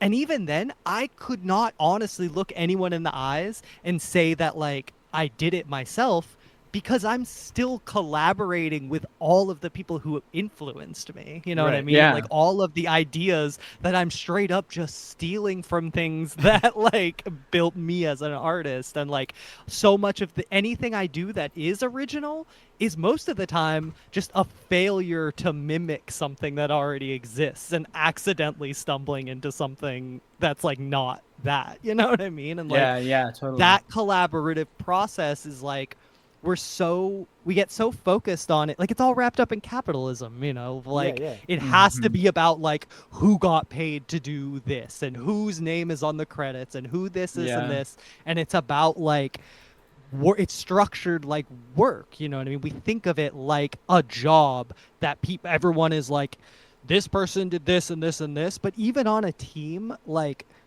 my experience work, because I've done my whole past experience coming up in game development was basically going on forums and just working on team games that never came out ever, and Right, doing that yeah. like dozens and dozens and dozens and dozens of times. And that's how I learned how to make games. And so many cool ideas were always the product of just like a bunch of people just smashing themselves and their heads together and just like coming up with weird shit and hanging out on a forum and just being like, oh, what if you did this? And then someone else like, oh, what if you did this? And like, even when it's like an artist will come up and be like, oh, I have an idea for a game mechanic, or like the programmer will draw a really cute character. Like it's always this like real whirling miasma of like actual perspective and ideas that's happening. But because somebody's name has to be on the artist check and somebody's name has to be on the programmer credit, like, and that's why it's so like I love when you play really old games and you'll get to the credits and they'll have like job titles that just like don't exist or just like weird shit. Yeah. Character dialogue engineer / art developer, and you're like, what is that? Neither of those are jobs now. Right, they're like they're very specific things that they did. Like you learn a lot about scenario writers. Yeah. Right. Yeah. But I think that we've talked about on the show before, but like, yeah, it's it's the Game Awards name 2 people. There are 2 people that have names that get awards, and they are the musicians and the actors. True. Yep. Yeah, there should be because like I was just thinking about like Megan Janeth, who like worked on 80 Days and Sable and stuff, that it's like, even though she's never been a solo developer on anything that she's worked on, it's like her voice is really clear, and like there is a lineage between 80 Days and Sable, even though it's like 2 besides her, like 2 entirely different development teams. Right. And so it's like I just, that is just happening all the time, and I wish that was surfaced more, and like there being awards for like sound design or for you know, like writing or whatever would go a long way towards like actually doing the work of advocacy for the medium. Fuck you, Jeff Keighley. right, You right. bastard.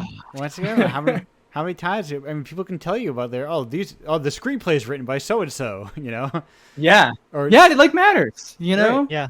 or like Yeah. the producer on this album was this person, you know, or like, oh, they did this with these studio musicians. It's like, but Yeah. it's hard to find that information. I mean, if you can look at the credits, but it's like, Right. like Yeah. Well, and I think that's also like the burnout in the industry. right. Very Nobody lasts cool. long And so enough. it's like, yeah, that's like, you know, especially now where it's like if you fucking work on Final Fantasy 16, that's like the one credit you have for 8 years of development or whatever, you know. Yeah. Yeah. It's rough. And then assholes like me are like, I'm not gonna play this fucking stupid action game. Oh, my turn base. And then I never know who you are, even though I'm sure you did some awesome like character modeling or some really gorgeous environmental design that I'm never gonna fucking see because the designer or marketing just like went out of their way to just be like, I'm gonna make sure Chloe doesn't give any shit about this game. And, Yeah, like, yeah. and all this stuff. Like, Uh, it's so depressing. Like, and that's why, like, I don't know, I'm really trying to get out of that zone a little bit. I've had Game Pass. It's the only type of games I can afford nowadays. Is just, yeah. like, I have an Xbox and I got Game Pass because I need the online to play Elden Ring and now to play Street Fighter.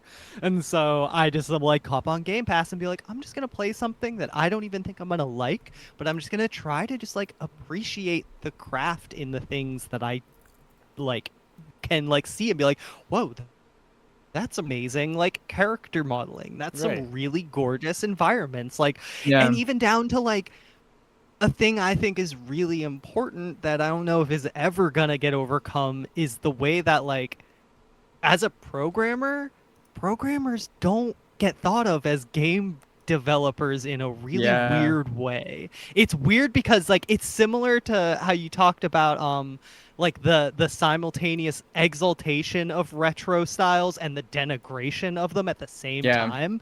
That's Mhm. almost like how people talk about programmers in game development, how like game dev heads, like the people who like are obsessed with like game development as a scene and not as like a thing they're doing. Right, There's yeah, this weird yeah. thing of like, oh, you're a programmer, that's so cool, but all you're doing is just an ideas guy is telling you what to do and you're just making it happen, right? That's how that works. Unless you're like someone who literally is like me who just does all the shit again, like, and also like it's not like I do all that shit on like choice. It's kind of no Right. money to pay anybody to do anything, and I'm very like intense about ethics on that kind of stuff. Like Yes, I really am not trying to be out here building a career off of for exposure work from like random people on Twitter who are like, hey, can I make a free soundtrack for your game? And I literally have to be like, dude, no, I'm not gonna exploit you. Like, Right, no. right. No, Like- I've had people be like, "Oh, well, let me help you with social media." I'm like, "No, no." I mean, Yeah, like I'm sorry, but like fuck, dude.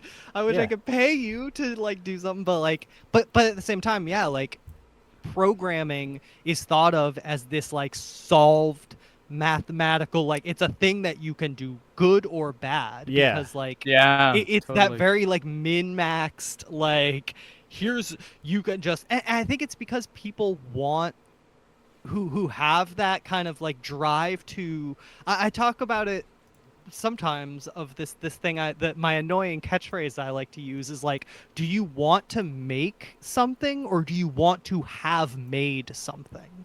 Like, do you Yeah. actually enjoy the process of creativity and you find value and like growth and like fulfillment in just making? Because if you do, then from my perspective, it doesn't fucking matter if anybody likes it. Yeah. I've made plenty of shit nobody's ever seen. I make music now. All I do is I just make beat tapes that nobody on the planet Earth listens to. And over the past year, I've made 50 of them. And it's the most artistic thing I've ever done because all I'm doing is just like pure creating shit for myself and like expressing myself and like doing that.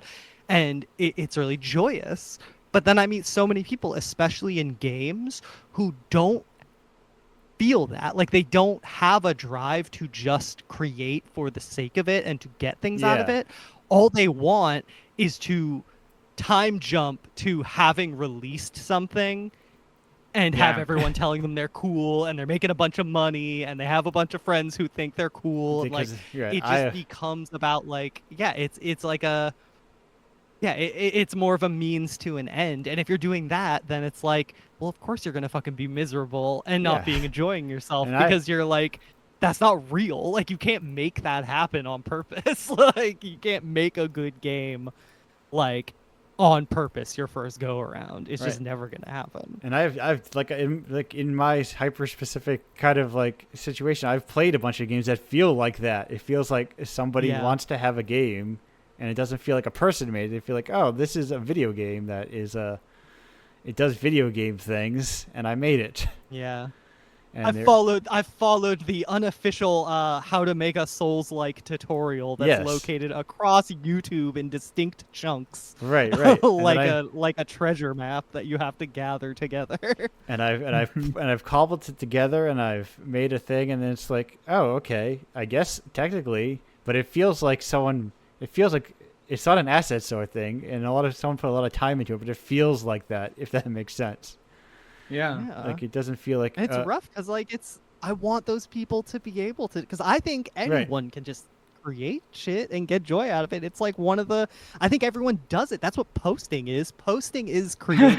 yeah. Yes. Listen, Yeah. Totally. We are on the air. I'm saying it right now. Posting is art. Okay, everybody, listen. We're starting the revolution. We're thinking of posting as a form of art, and I will die defending that. Posting has all always right? been art. I think about that open palm slamming Chronicles of Riddick into my VHS player at least I once a think month. about that. I definitely got more joy out of that post than I have out of like 40% of the movies I've seen in my life. Yeah, I would probably like that more than Chronicles of Riddick itself. It's like Oh my fucking God. we underestimate the power of just humans having fun together. Yeah, and that's all it is. Like, that's why I'm such a huge proponent of small games and of like of amateurish, non-derogatory game making. Of just like I try to tell people, stop downloading Unity. All right? Stop doing it. If you're out there and you have never made a game before and you have Unity on your computer and you have that experience where you open it up once every 4 months and then get discouraged because it's like you don't know how to do it and it's like seems impossible, you need to uninstall that right now. You need to go download the official Hamster Republic RPG creation engine, or you need to get RPG Maker 2003, or you need to download Fighter Maker for the PlayStation 1 ISO. Yeah, and just fucking make something. You're not gonna, if you really can get the joy out of creating something, it doesn't matter if anybody ever sees it. Like that joy just can be there. And that's like, to me, I mean, I haven't had obviously I haven't like blown up or anything, so I can't really be like, oh, it's great. It's way better than having a lot of money and not having to worry about groceries. Listen, I would never throw never throw away a lot of money. Like, oh yeah, listen. If anyone out there wants to give me a lot of money, hey, shout out. But if everyone wants to pay me, like, give me $1 million to give the developers to make a 10-game anthology, I'll make that. That'd be so sick. But like, seriously though, like, just if you're out there, please just make something. It doesn't matter. It'll be sick. Some of the best games of all time, I will say this now, one of the top 3 games of all time is fucking Off, the RPG Maker game that was released on Game Jolt, and it's like one of the most secretly influential games like ever released in the indie space. Yeah. And like, it was just some weird RPG Maker game that like people play it now who don't know what it is, and they're like, what the hell is this? This makes no sense. This is trash. But it's like, it doesn't matter if you have like some amazing piece of tech that's like, oh, I'm gonna sell this on the Xbox. It's like, no, just do something. Just make anything and just feel the joy in that. And then if you want to keep going after that and you feel like, oh, I have a knack for this and I'm enjoying it and I want to make bigger stuff, then go from there. But don't try to start making games by like trying to make like an Xbox game. You know what I mean? It's like that's a path. And the thing is, you're always gonna miss the fact that like nobody made their first game and then got super rich. Usually, I mean, and like all those people always had like 500 failed weird like Newgrounds games that you've never played. They're about like George Bush fly swatter game or some random shit. Chloe, like, I was thinking just the other day because I was thinking about how long I've been at this. And I'm like, do Newgrounds games count as indie games? And I'm saying yes, they do. Yes. So hey, listen, secret Chloe lore. Yeah. I had a Newgrounds game. I did. I had a game up on Newgrounds, and nobody will ever know it was me. They will never find it. It is lost to the internet. I think it's somewhere in that like Flashpoint bundle, like that huge program that got released when Flash died. It's probably somewhere in there, but I will never spill about what my cool Flash game that I made was on Newgrounds. I'm sure it's super cool. I'm sure plenty. Hell yeah. That weird. Yeah, there was so much stuff. There was like. Yeah, just make stuff I would prefer something that is like very like weird and broken and imperfect, but it feels like somebody really wanted to make it over something that's like somebody making something they think that I want to play. Yeah, seriously. But speaking of thinking people want to do things, I'm thinking that's almost 2 hours we've been doing this show. Oh no! Oh my god! And that's a good thing. That's me. This show I've been sometimes they go super long, but I'm trying to I've been trying to be like we need to keep this to an hour and a half so it's listenable after all 30 of my listeners that Anchor says I have. Well, listen, I've never done a stream that was shorter than 6 hours, so I could go literally forever. So thank you for stopping. No, as someone who has done 8-hour streams where I was the host for the entire thing, yes, I could take these things forever, but theoretically, I like them to be listenable. Maybe not listenable in terms of quality, but listenable in terms of. We were just so somebody loves art quality when it comes to games, but not when it comes to. Listen. Sometimes I think that people are going to look at it on a podcast and it's going to see that 6 hours long. They're going to be like, "No, thank you." Or something, but also those are the only podcasts I listen to. Should I be making this for the true sickos who are like, yes, I want to listen to game developers and people, just the general art space talk for 6 hours, and it's like, yeah, I do want to listen to that, but also, I only get 2 days off a week, and I like to do other things too. Yeah. Sometimes you gotta hang out with the crew, but does anyone have any last minute burning statements or questions before we start to wrap it up? I just wanted to say I think I got her name wrong. It's Megna Janeth, and it's also probabble that I'm mispronouncing it. I've never heard this name said out loud. Neither have I. Maybe cool ass name. She follows me on Twitter. Maybe I'll just put her on the show. Shit. The cloud. Oh, you should. I've definitely been like, as you can see, being here, Grace. I've been expanding beyond the Indiepocalypse family. I've just been like sending emails to people. I don't know. I mean, we are like mutuals on Twitter as of like a week ago, so I don't have any I mean, that's partially me. Sometimes I forget to follow people. The archive, the VOD does not get archived. The podcast goes up. It goes up on Monday if you are $1 patron or more, and in 2 weeks if you're everybody else. Nice. So when I started, I see you're making that spicy $1 of our names. Well, I've thought about that before. Like if I actually made money, if I was like a Twitch streamer who was like, "What's up, Bonglord420? Thanks for the bits."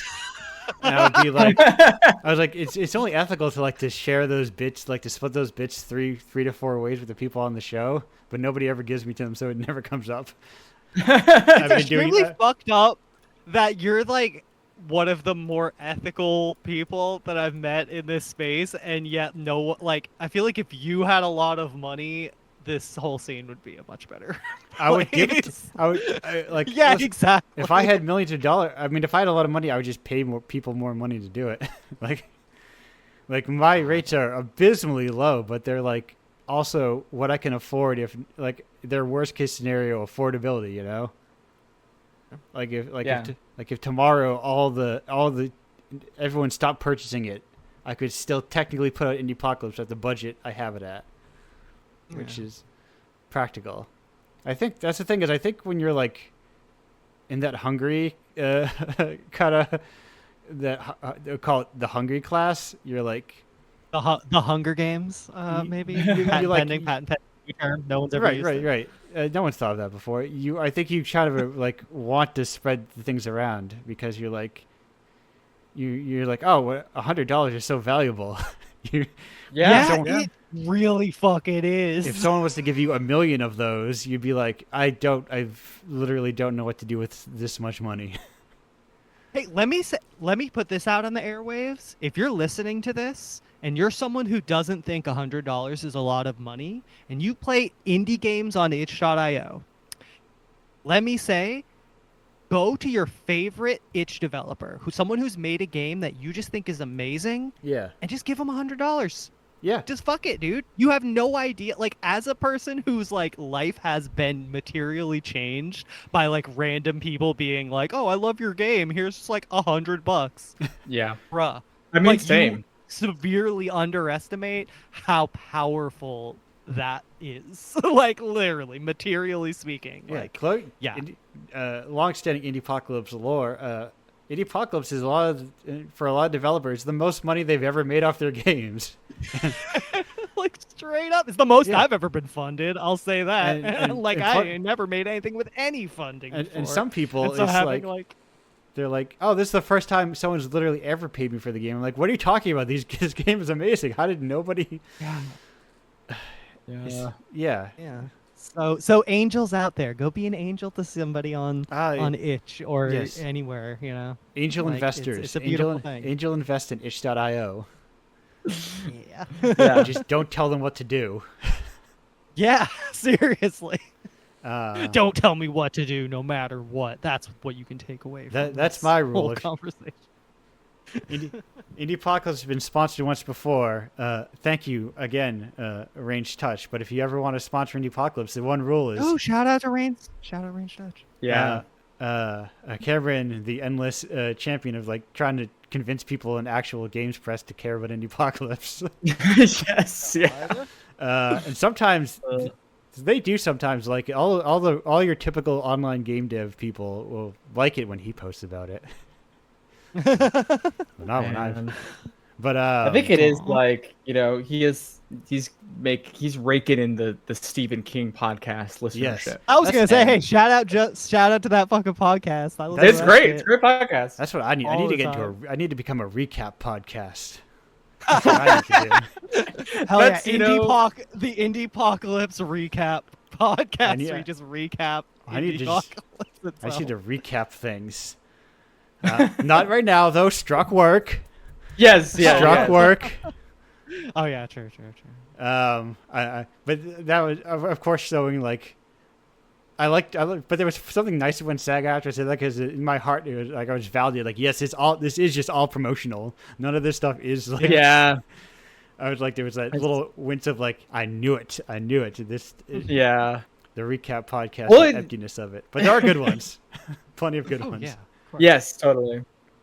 But it is like that weird gray area. But this is us turning the show into another 30 minutes. Well, Yes, I told yeah. you I could go for fucking a million it's- hours. And hey, this was a lot of fun, honestly. Thank you for having me on. Yeah. This was Like, so much fun. Yeah. Thank you for being on the show. Shit. This is like, I don't go out to conventions because Yeah. they're expensive. Yeah, same.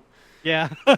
And yeah. game developers don't sell things at conventions, Yeah. which is really Listen, weird. I was gonna get on the bandwagon of I keep wanting to go to a convention with a bunch of zip tribes and just trade them for physical goods. Like, Do it. and just be like, give me food and rare cloths, and As I someone- shall give you. As my someone who does USBs. that, who has but mere feet away from me a box full of cassette cases that have USB sticks inside of them.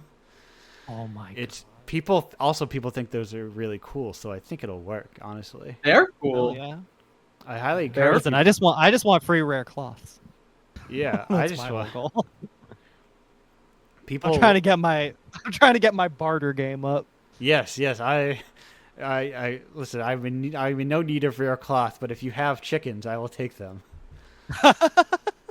Then suddenly we're like, oh, what if there was some kind of in between? Because I don't want your cloth, you don't want my chickens. What if we use some kind of in between that I could trade to you, and you can trade to the next person, and then we immediately start inventing currency, folks. Oh no. Yeah. Listen, It's I- all gone tits up. I appreciate the spirit of people talking about barter system, but currency is just handy. It's why everyone trends towards it. Fine. Jeez. And what does an artist give you? I made a video game. Please give me a table.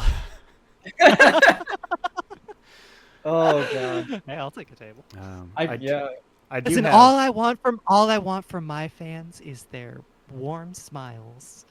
oh, listen. All I want in return for I'm kidding. Indiepoc- Please give me money for my video games. That's what I was gonna say. All I want in return for Indiepocalypse is $15 a month. One of these days, I'm wondering. I'm hoping. My goal is that maybe in 10 years it'll be profitable. That would be awesome. You never know. We can only hope. That said, it's only unprofitable because it's going all the 80% of the money goes to other artists, which is kind of the point of it. Hell yeah. Chloe, a member of the occasional Indiepocalypse $6 club. Oh yeah. where once every 6 months you will get a PayPal message from me that says Indiepocalypse and it says something like $5.47. Wasn't. So goated. I love it. It's the best. Literally. Anyway, we're actually shutting down the show. I'm saying it right now. The show is getting shutting down. We're wrapping it up. Fine. Putting it Fuck in. Toho. There is Wait, definitely... we're off air, right? No, we're not off air yet. But I will. Oh no. I am dedicated to the next pledge drive, which will happen in a mere 7 months. I'm going to. My plan is, because I've said it, to host a Toho 101. Oh hell yes. Okay, yeah. That's to- pretty good. As Okay. one of my segments to get everyone get involved, have a nice class, and teach everyone about Toho and get everyone involved. Because I feel like it is Hell yeah. it's a blind spot, and I want to help people. Yeah, totally. Yeah, I'm it's glad important. to be. That this kind of work is very important. Somebody has to oh, teach can them I- about shrine managing yokai. Yes, May I plug one thing That's- real quick? that I Grace, forgot that's to mention? perfect because I was just about to ask you where can people find your stuff, Grace. Okay, so yeah, I have a website, graceinthemachine.com, and on the contact page or the about page, I forget, you can find links to all the social media that I'm on and to my Patreon and stuff. I also do a podcast called The Safe Room. It is a survival horror game club podcast. What? Yo, we what try the to fuck? cover. I want to listen to that. Yeah, it's good. It's good shit. I do it with my friend Rose, and we cover tried and true classics of the genre, sort of alongside somewhat lesser known stuff. We've covered Silent Hill. I mean, all the Team Silent Hill games. Yeah. We're currently Oh, in yeah? the midst. We just put out an episode on Fatal Frame 2. Oh yeah. And we're covering Alan Wake this month. So God. Ah, Yeah. yes. I'm feeling truly vindicated by people saying they liked Alan Wake, and I was like, it was. I love Alan Wake. Alan We're Wake was si- always me- good. Me and Rose might fight about it. I'm excited Yeah. to find out, but I think Alan Wake's great. I'm sorry, go. Yeah, I like Remedy. Period. So I think the gameplay was always good. I remember playing the game. I'm like, this game is fun to play. I remember when I played Control. I was like, how do you make a shooter that isn't a first person that doesn't have cover anymore? It's like, oh, you can still make those. They're good. yeah, they're good. God. You can. There's no reason to hide behind stuff. You know what's a good fucking video game? Max Payne. Oh my God, Max Payne is so goated. Max Payne. I'm I looking- bought Max Payne when I bought a PlayStation 2 as a child, and I bought Max Payne with it, and I did not understand what I was playing, and I was unsupervised, and it was fucking awesome. And I'm looking at your list, and now I'm like, should I drag on my Wii and finally play that copy of Fragile Dreams I bought forever Fragile ago? Dreams Bones. That's an incredible video game. You should absolutely do that. Fragile Dreams rules. Oh my! Wait, this is that Baroque? Wait a minute, what? Is this that, or is this no? It's like a version of that. No. I'm looking at I'm looking at Wii stuff. Oh yes, it is. I think it's like it is related. It might like be a remake or a sequel or something. Yeah, but yes, it is like the Sega Saturn Baroque. Yeah, I was looking up like how much does Fragile Dreams cost nowadays? Yeah, very expensive. I mean, well, it's you know, your methods. Yeah. Yes, I certainly in my chronicle of playing all these FromSoft games, I certainly did purchase copies of Field 2 and 3 and Shadow Tower, all games that are probably $100 minimum. Oink. I just think about that. I went to a local game store like 10 years ago, and they had a copy of Persona 2 for like $70. Oh, yeah. And I really thought about it and didn't get it, and now I'm like, probably should have grabbed that. Let me tell you who's got two thumbs in every single Persona game, and it's paid. It's me, and I paid under $50 for them all. Yes, yeah. Oh my gosh. What is my top game right now? There was a time in my youth that I was like getting a lot of games off of eBay. Let me see what my regular segment. What is Andrew's most expensive game on price charting right now that he spent probably $40 on when he was younger? You know you love it. The classic segment. It is price high to low. Thank you. Refresh. Up. Still the king. Still the goat. It's still Persona Revelation, the first Persona game. Yeah. Because I have a complete in box. Say with followed up. Oh, Eternal Punishment took over as the number 2 slot. Shoot. Sure. It used to be JoJo's Bizarre Adventure. Oh my god. And that game kicks ass, folks. That game was Bizarre Adventure? That PS1 fighting Capcom JoJo game is literally one of the secret GOAT fighting games of all time. It's amazing. Like, as True a kid, Mugen heads understand why that game is so good. If you're like a fighting game sicko, it's like the most like fucked fighting games ever that are so fun. Like you gotta bust that. Chloe, one I built Mugen rosters multiple times in my life. I have constructed a Mugen roster. I have searched high and low. Could I find Omega Tiger Woods? I often could not find him. I could probably find him nowadays if I went looking for him. But yeah. Anyway. Yeah. Continue with the plug zone. I'm sorry that I directed Chloe, your stuff. Great. Well, first, Grace, what was the name of that podcast again? Because it's I want to. The Safe Room, I believe, and it's on the Abnormal Mapping Network. Shout outs to them. So if you go to hell yes. Well, I'm actually gonna listen to that podcast. Yeah, because I need podcasts right now. I'm out. Right. I just realized there's a simple URL to find it, and it's spookygame.club. Oh, perfect. Folks, oh buy URLs. That's an incredible URL. Yeah, good stuff. Well, yeah. So, okay, my plug. Yes. If I may plug. You may. That's what I want you to do. really, I'm the plug. Okay, sorry, I'm not gonna get distracted by thinking of funny songs. I make video games.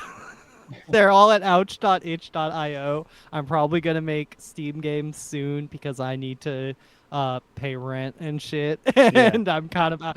no one buys my itch games anymore because everybody owns them because I put them in basically every bundle I could that was like charity bundles, which is fucking awesome. That's my favorite part of itch is that. Like, it's so weird how that has become like an ecosystem in and of itself.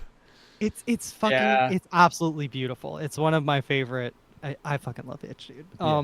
Anyway, so I'll be elsewhere. Look out for me on Steam. Look out for Ouch Games on Switch. Probably eventually once that system dies. Yeah. And people stop using it. I'll be like those people who release 3DS games in 2023. You're It'll like, be fucking somebody's sick. playing it. Yeah, and hey, go play the video if you're listening to this. Go play the video game called Palace of Woe. For no reason. I'm sure you'll dislike it. It won't have any profound effects on you or make you, have any thoughts. It's fine. Just play it. It's good. Yeah. All right. Cool. There's a whole that Ouch.io has a bunch of listen. Even if you bought on the charity bundle, hey, buy it again. That's true. Yeah. That's the best part about itch is you could just give me money forever if you want. Yeah. It's great. You could just pay for the same game 30 million times. Right. You can just keep And hey, on. and if you like really terrible beats made by a fucking little freak, go to peacebc.bandcamp.com and listen to my awful mixtapes that nobody likes but me. It's You my know what? official plug. Yeah, I'm gonna start plugging the shit that is just objectively not good. Listen, my if we strategy. can't appreciate ourselves at our worst, Yes. That's very true. Don't talk to. This is my fun strategy where I talk myself down so that people are surprised when it's actually not super bad. Yeah. right. Where you're like, oh, this is. She talked herself down a whole bunch, but this is Oh, actually I'm pretty so good. terrible. Oh, Yeah. I'm such a The element miserable. of I'm such a surprise. miserable artist, and I'm going to faint onto my fainting couch. It's such a mess that I am. Putting Labo M on the record player. Give me lots of money so I can buy a fainting couch. Yes, like listen, your favorite game dev, they need fainting couches. They just need excessive stuff in their house. I thought when I was playing Eternal Ring today, I was thinking I was going to make a post and something I was thinking like I need to make a large empty room in my house so that people know when they enter it that that's where they're going to fight me. Yeah, totally. And I think game developers need stuff like that. Oh my That is. Oh my fucking god. if this was on the weekend, that would all be a post. I'm seeing that for Monday, maybe. Who knows? Sometimes I just think funny things to myself, and then I just don't post them because I don't have that poster's life. What are you talking about? What? I What do if it- that all the time. I can't too. relate. But I can't relate to having private thoughts. that said, my thing, Indiepocalypse, you should buy it. I think it's cool. You can get that at indiepocalypse.com, which will be my own website where you can just purchase my shit from my own site. Even What? I got FileZilla. I got it all. I got my own damn website. You can also buy them on Oh, yeah. H2 if that's easier for you. They're also there. You can subscribe on Patreon to get them monthly. It's the only way you can get like a physical copy of like the paper zine, and for only $5 a month, you get access to the commission games. So it's like you're like $15 is expensive every month, but if you want like a surprise Gloom Reducer slipped into your mailbox once a month, it's only $5. Like it's like a bargain. For $60 you can get I think it's $50. You can get like 12 of them. Man, Listen, there's no better deal out there on the internet in 2023. Listen. Gamers, that's quite the deal. If you're a conscious, if you're a deal-minded gamer. I'm gonna write it up. If you're a classic DMG. Yes, if you're a classic DMG. No, copyright. I believe that's Dames Make Games. We can't use that in games. We get what's the word you're looking for when something is within your similar field, so you can't use the same words? I forget what it is. There's a copyright term for that. I don't know any of those rules. I'll probably get sued at some point. It's for the something thing like that got Iron Brigade. Was it Iron Brigade or was it Trench? What was the original name of that game? I don't remember. Anyway. Yeah, you can buy it there. That stuff. If you want to join Indiepocalypse, go to indiepocalypse.com/submit and add your game, and you might be included. If you want to get commission for Indiepocalypse, just make games. And then check your email box occasionally or your DMs. Sometimes I might be like, "You want to make a game for money?" And you might go, "Yes." I might go, Hell "Cool. yeah. See you in 3 months." It really, folks, as someone who thinks every social interaction is a nightmare, being commissioned by Andrew was probably one of the easiest, most painless, pleasant experiences I've ever had making games. So Glad to definitely have do it. not be afraid or nervous, because Andrew is very chill Yeah. and very accommodating, and just wants to throw you a couple bucks to make a little cool thing. I love art. My budget, my entire budget that isn't spent on things needed to survive, is spent on art. Basically, I have too much of it lying around my house. And if you want to have art lying around your house, you can go to If you want to Indiepocalypse. have too much of something. You can go to indiepocalypse.com/tapes great and get the physical edition of Indiepocalypse. You know, you get them in a cassette case with a USB stick, and they're all numbered on the spine. So you're like, oh, I got issue number 26. Now I got to get the rest of them, so it all looks good on my shelf. And, Damn. and this How co- will you listen? You Yeah. gotta play the first 25, otherwise, how are you gonna know the story? Exactly the Indiepocalypse lore.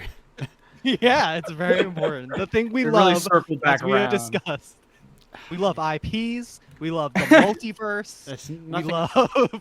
Nothing I love more than an IP. Sometimes a cover artist will say, "What do you want me to put on this?" And I'll be like, "I don't care." Or they're like, "Do you have a logo or something?" I'm like, "No, don't care for them." See, Chloe, you don't know this as a developer. I am extremely hands-on when it comes to the cover artist, where I say, "I'll give you money," and you have to write. And I tell them, "You have to write the word Indiepocalypse on the cover somewhere." I'm real strict about them. I know it's harsh. It's I hard. It's know. hard out here being a Being- a real rebel artist. Being an illustrator on the web, Andrew's such a I'm such a hard ass with them compared to game developers. But that said, yeah, folks, like if you've seen them, like if you're here live and you're like, oh, those covers are sick, and they are all like They're really fucking. They're sick, so dude. good. Yeah. Yeah. So good. these are all like non-game developers. Like that's my like part of my like trying to get everyone involved is like these are all people who, so far as I know, have not done any game development work. So these are just like illustrators and comic artists and animators and all sorts of other people who make art all over the world, and they make great art. And like, look, Beautiful I'm looking right thing. now at this one right now, this little detective one that's Flynn, that's ice level. Always out there looking for commissions. You can commission any of these artists, Yeah, do it. and I recommend you do. Do it. That Give them said, money. That's it. uh, I will never let you finish this podcast. I know. Listen, there are some Indiepocalypses that have the secret third hour where we're not even streaming, but we're just chatting for a third hour. No, Andrew, I'm a ghost in the machine. If you end the podcast, I disappear. And then people and then eventually I'm like, I need to leave, and then people are like, oh yeah, we do need to leave. Anyway, I've had one where it's like we had that secret third hour. It's like I need to go to the supermarket before these places close so I can get food. Bro, Yeah. I gotta make breakfast. But Grace, Chloe, thank you both so much for being on the show. I'm glad to Yeah, have it you was- here. So lovely to be here. Really appreciate Seriously, it. a lot of fun. Literally, also, hey, Yes. anytime. You know what I'm saying? Yes, Hey. no. Yeah. Once I am working through my back catalog of people who have not responded to me to the past contributors. Yeah. But once I've X'd all of them out, that shit it's just shuffle time, baby. We're just shuffling them all Hell around. yeah. And Hell yeah. Good shit. inviting just random artists. Somebody on Blue Sky followed me who is like an editor at like Paradise Systems. Oh, And I'm Blue like- Sky. Paradise Systems, they do Huh. they do indie comics publishing for primarily Chinese comic artists. Hmm. And I'm like, they follow me. I should invite them on the show because I like indie comics a lot. Hell yeah. Uh, Hell yeah. that said, Indie comics. now I'm shutting it down. Goodbye. Oh, fine. Fine. Oh, I'm slipping away. No. Yeah, goodbye. I'm leaving you with. We're exiting as soon as I can find Fubar so I can transition to the final outro song. Goodbye.